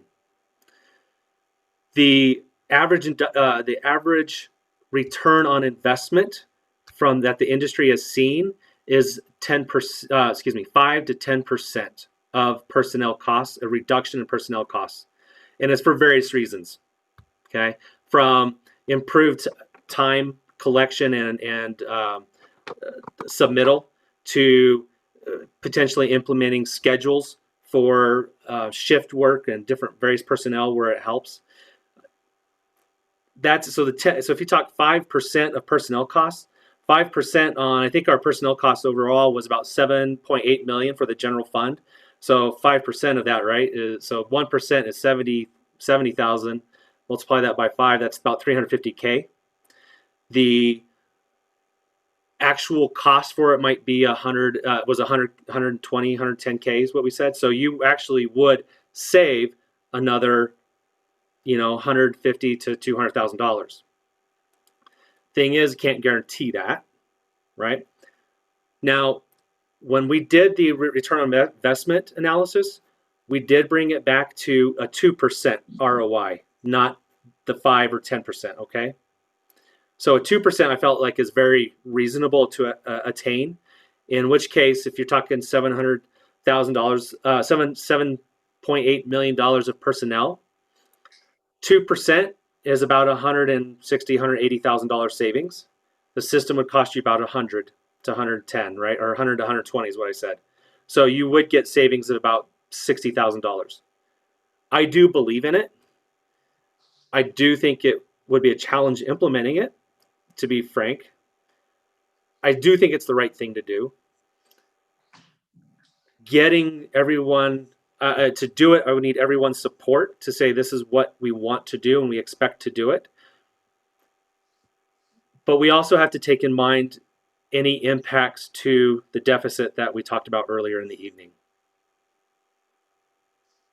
So, What if it didn't save us as much money as we thought? What would it take to get back out of that? So it'd be like any contract. You sign up for a period of time. So the cost that I quoted was probably it would be a 5-year term, 5-year contract that you would do. So you have to go through it for 5 years. The thing is once you're in, because you're talking about replacing payroll, for example, and utilizing HR systems that we don't even have today, or we have minimal HR. I want to be fair. We have minimal HR systems today. That once you're in, you're kind of in. You either have to decide you're not going to provide that service anymore, or find another solution to do it. So the question is then, okay, if it costs 100, just simple math. If it costs 100K, you got to at least pay for itself at 100K. The industry says, again, like I said, was 5 to 10% return. That's why we used a 2%. Even if you say 1%, that's a $70K, $78,000 return, which means you would be, from a project perspective, if it costs you 100 a year, it's $78K 1 year. That's $22,000 short that you didn't cover. Another thing is the savings I'm talking about, this 2% annual savings, it's annual.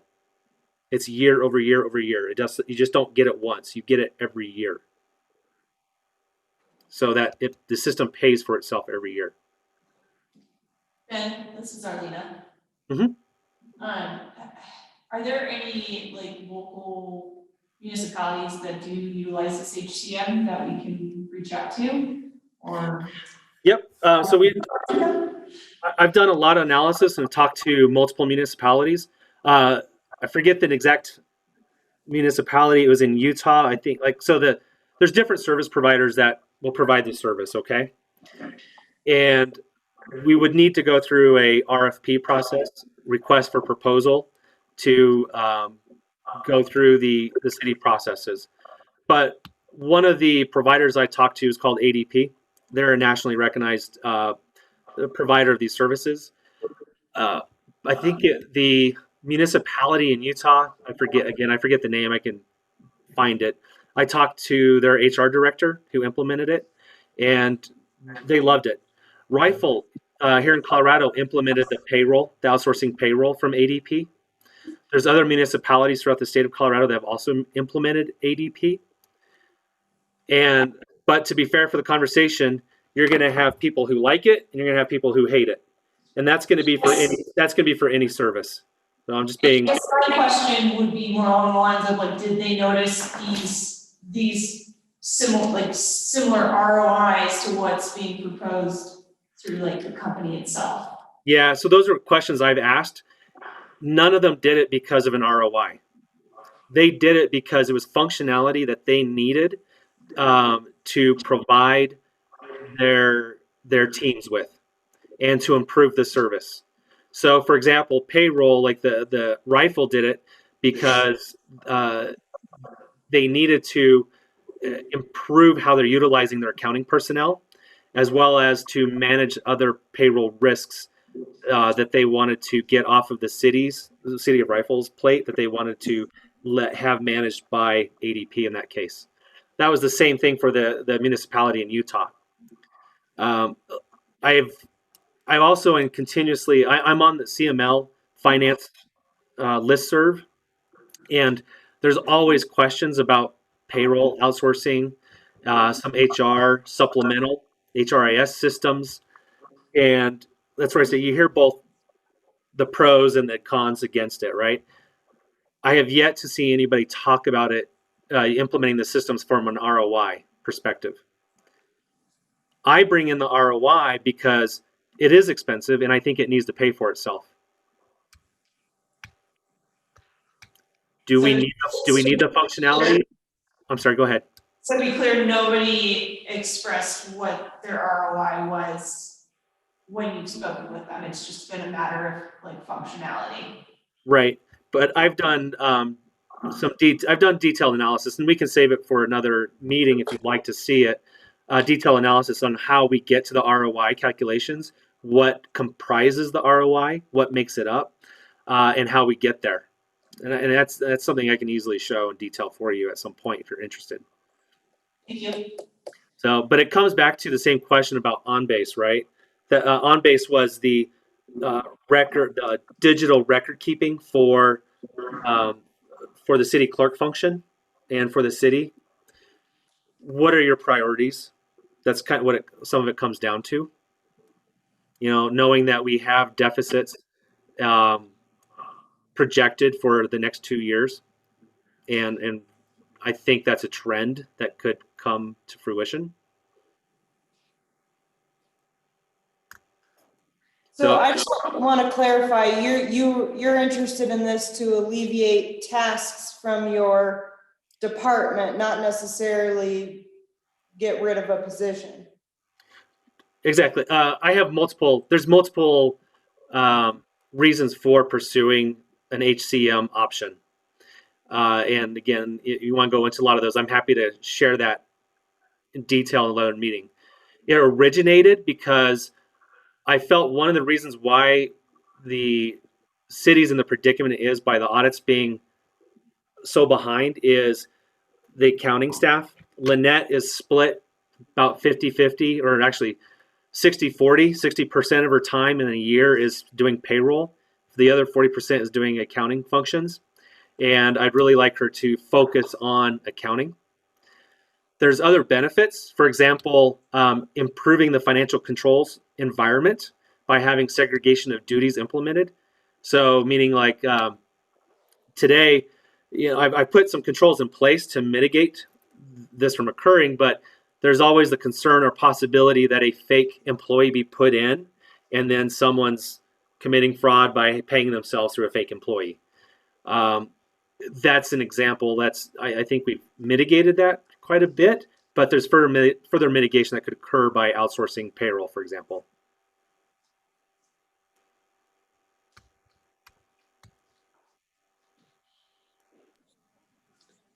Yeah, Ben, Yes, sir. I have a question for you. This is the one you were talking about trying to propose last year or whenever it was, that for the time clocks and all that stuff. Exactly, it is. It's that same project, and as I said, it's not in the budget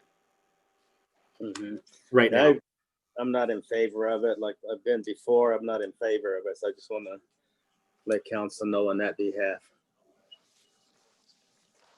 All right, thank you. Yeah, thank you, sir. I have a question about the audits and the auditor. Did we pay them up front, or are we paying them as they do the work? As they do the work. Okay, so can we like withhold payment to like kind of force their timeline? Not the contractor, because the contractor I feel is fine. Okay. From the auditor standpoint, it's a fixed fee, and from what I remember is they've billed us for a good chunk of the work. Yeah, we could withhold it.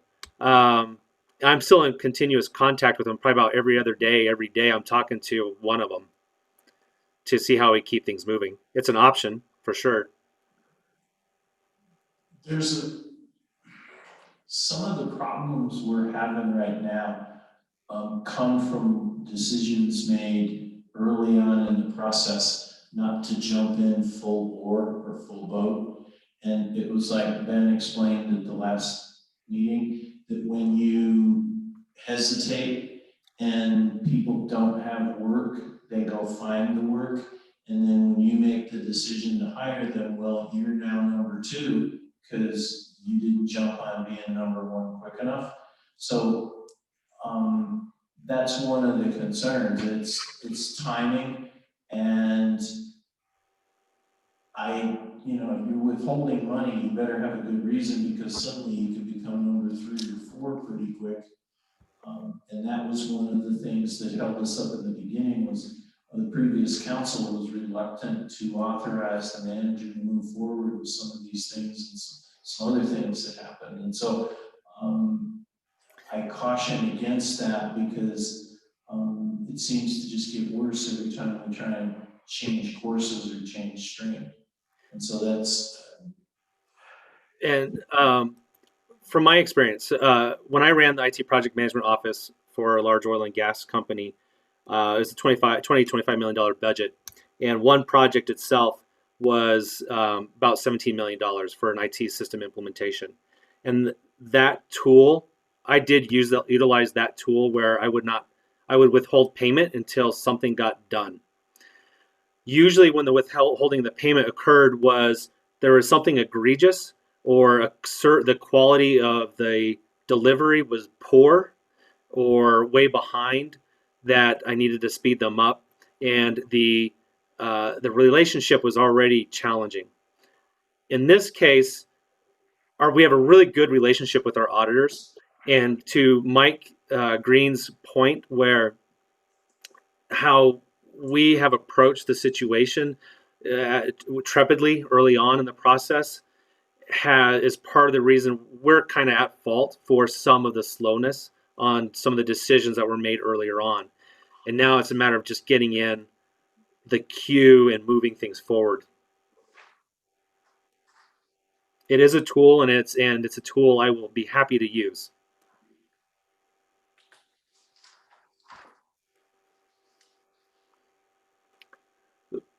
Any other questions about the finance department, or what's in or out? Okay. What we'll do now is we'll just move on as a just a recap if there are any questions of the evening, and then any outstanding items. So I think I'll leave it open-ended. Is there any just general questions or clarification that's needed from the evening, since we've just thrown a lot of information at you and you're drinking from a fire hose, so to speak? Is there anything there that's top of mind?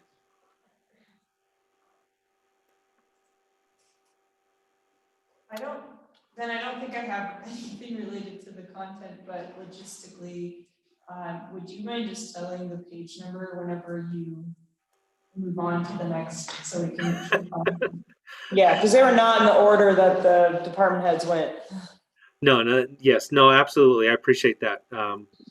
And tomorrow night as we go, if that occurs again, please feel free to cut me off and jump in. I'm happy to do that. So I apologize for that, but yes. I guess there's two items I want to quickly just come back to from this evening, that from a guidance, or maybe three things from a guidance standpoint. I did not hear any request for adjustments to the budget other than two items. One, if I remember, Rachel, you had asked for on-base to be budgeted for in 2022. That's about $130,000 to $150,000 budget. Is that something council would like to see added into the 2022 budget?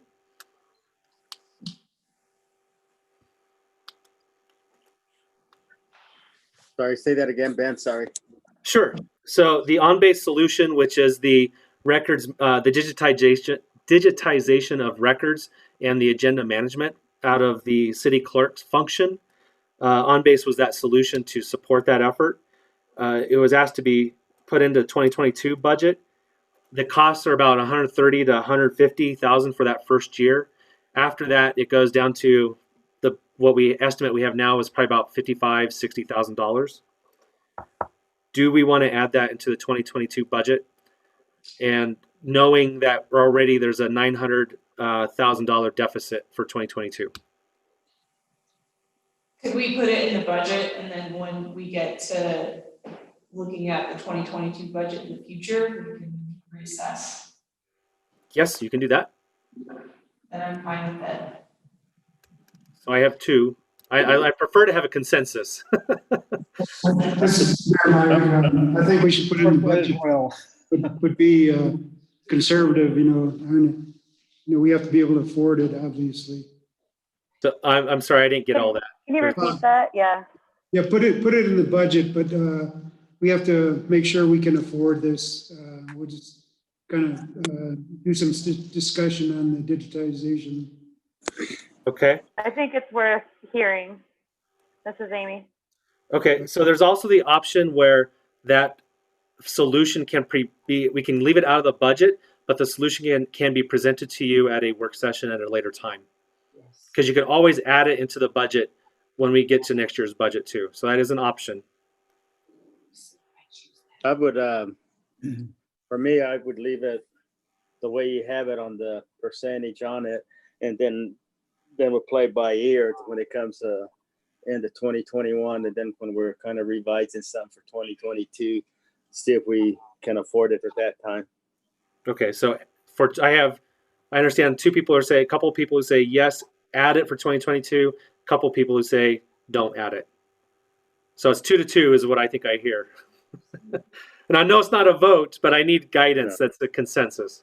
Yeah, mine's a no. I'd say add it. Okay. I'd say add it too. It's something we need to do. If we can afford it.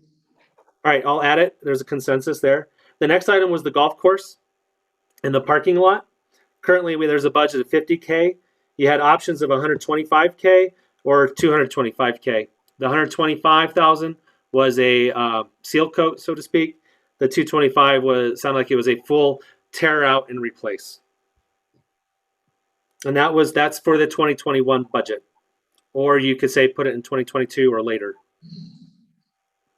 And for clarification, it's either take out the 50,000 or add in 75,000 or 175,000. So you got three options.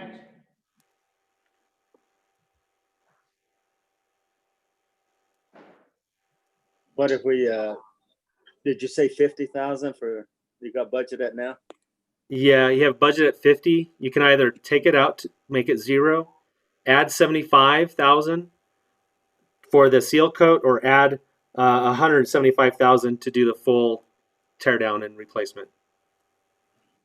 My thing would be, do the 50 now and 50 for the next year, then see if we have any more money to do the final.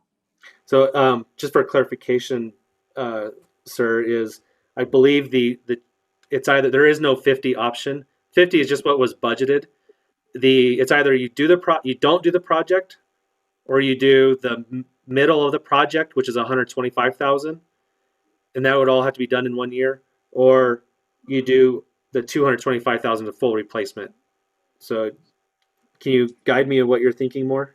Yeah, I would not do it this budget. I would postpone it to see the following budget then. For 2022? Yes, sir. And is your preference at the 125 or the full tear out of 225? The 125. Okay. And Amy, did I hear you say something? Yeah, I would like to put a pin in it and see if we have the funds for 2022. I would say don't half do the job, don't put a Band-Aid over, rip it out, make it last with the annual attention to it for 30 years. These patch jobs are unsightly, and on the long run, actually just, costing more. And the parking lot is the first thing that people are seeing when they pull in. If we're, wanting for a great overall appearance for our golfing guests, they would like to see a good looking parking lot, not a patch job. Mm-hmm. I'm not saying that there's money for it in 2021, but looking at 2022. Okay. Others? Ben, is it necessary that we make a decision on this tonight? No, it's not. It does. Revising the budget takes time, and I need to make any adjustments. I need to get them all input and revised, because it also may impact your decisions on how to deal with the deficit, which is going to be my next question, if you all have further guidance on that. So ideally, yes, it helps me greatly by giving me some sort of guidance. I say we put in the 2022 budget. I think we don't know what our income's going to be. We don't know how long this pandemic's going to affect us and how much of an economic downturn is going to stick with us. So I think we put it in 2022 budget. I think that's my vote. I'm inclined to agree. Yeah. All right. I think we have a consensus. 2022 budget at 125, you want put in there? Say again? You want the 125 put in 2022, or you want the one at 225? I want the 225. I go with the 125 and maintain it. You have to go over there. I'll go 125. Dean's going to give a clarification here. Hold on. According to Chad Hill, our now contractual engineer, that I think the options on the table is either do it next year with the chip and Fox seal, or that option goes away, and then you're left with a total renovation to 225,000. It's not, I don't think you have that option with the chip and Fox seal to carry that over to 2 to 3 years. So your thing on the table is you could Fox and chip seal it next year, or that option pretty much goes off the table because the parking lot condition will be dropped so low, that option is off the table. So I just want to be very clear that that's the consideration. So we could put the 225 on the 2022 budget, but next year, if we have extra funds, you could come to us and ask for the 125 project? Correct, to do, but it would have to be within the timing, I think, with Public Works when they're doing their project, to make sure it could be brought into that, whatever the bigger project is. And then how many years will we get out of this 125 Band-Aid? Well, that's probably like a 6 or 7 year lifespan on a chip and fog seal versus, getting, 15 to 20 years, depending on what type of job it's done. The rec center, for example, was more of a 15-year lifespan, but that was, I believe, not done correctly. So it should be a 20+ year lifespan in a normal situation if done correctly.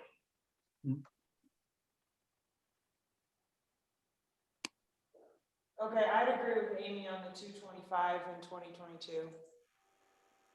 Well, it seems like that's the only option for 2022. Yeah. I think I go with that too, the 225 and 2022. Okay. So I hear add 225 in 2022. No, I'm still. To be clear, can I ask one more question? Is it in the next 2 years, is it going to become hazardous for people to be driving their cars or walking in that parking lot with us waylaying this?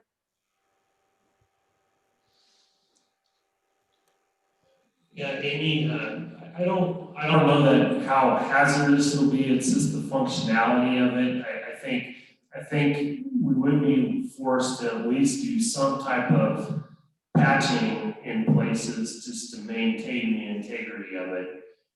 Don't know how, hazardous it'll be. It's just, I think, the functionality of it.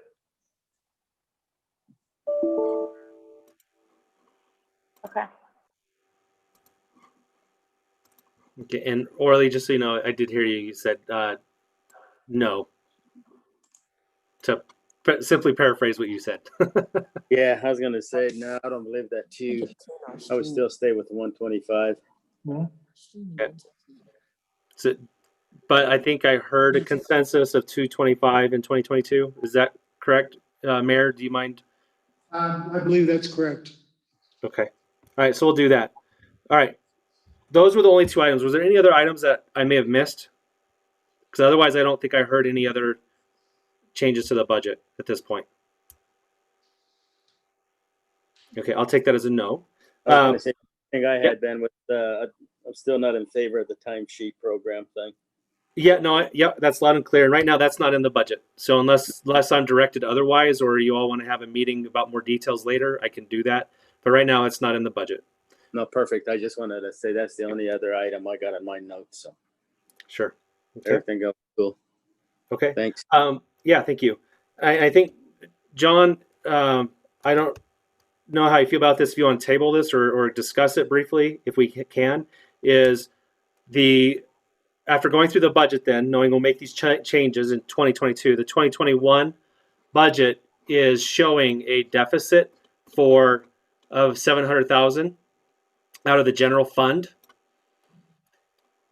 Then what that means is the $700,000 for 2021 would need to be managed by the fund balance.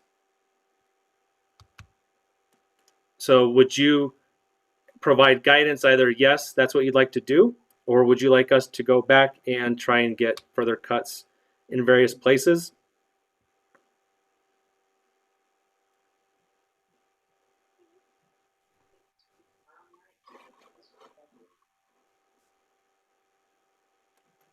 I think it's something to think about, but it's not something that has to be decided tonight.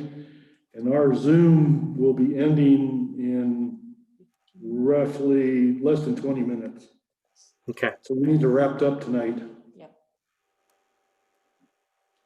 The live streaming needs it. So I think right now, we're just gonna say that unless council gives us different direction, and right now it's just gonna be fund balance. And just because we show it as a deficit now does not mean the departments are gonna spend every penny that's in their budget, so it's never, we've always underspent what was budgeted, and I would anticipate in 21, it's gonna be the same case.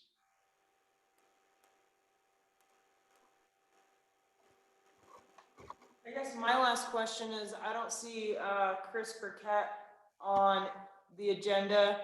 So like for grants, how do we afford paying him to write grants when we don't have any grants coming in.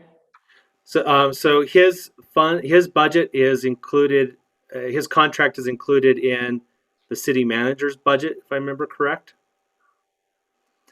And the grants and his dollar amount, I believe, is about $28,000 for the contract. Is what's given, what's contracted for, and he is. I should probably take a step back and let John discuss this at this point. He is, even though we're not getting grants, he still is working on them. He also, if we have grants, he's the one that tracks them. So he is doing things.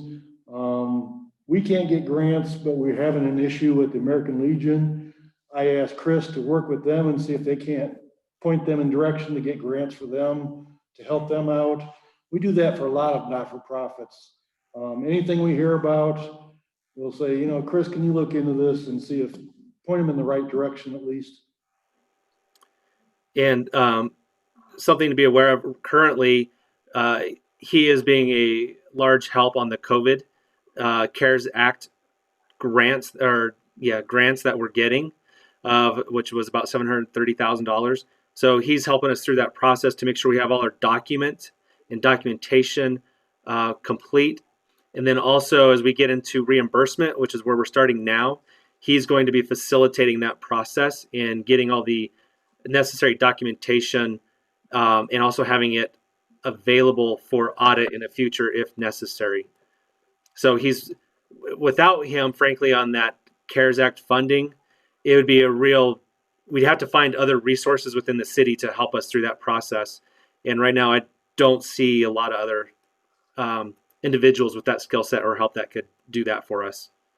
And that's the $700,000 potential grant right there. Yeah, I think it's valuable. I just wanted to know where those funds come from. Yeah, no, it's a fair question. Absolutely. Okay, so I guess then just to quickly summarize, I'll make the changes we just discussed. We're going to continue forward as is with the general fund having a deficit at this point being managed being managed by the fund balance.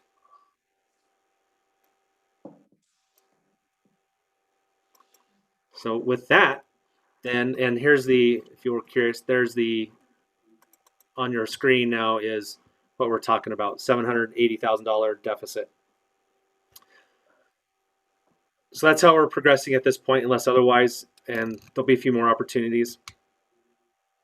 All right, so with that, John, do you want to complete us out? I don't hear any more questions, so tomorrow night we'll meet again at 6 o'clock. And this time we'll be going through the non-general fund budgets.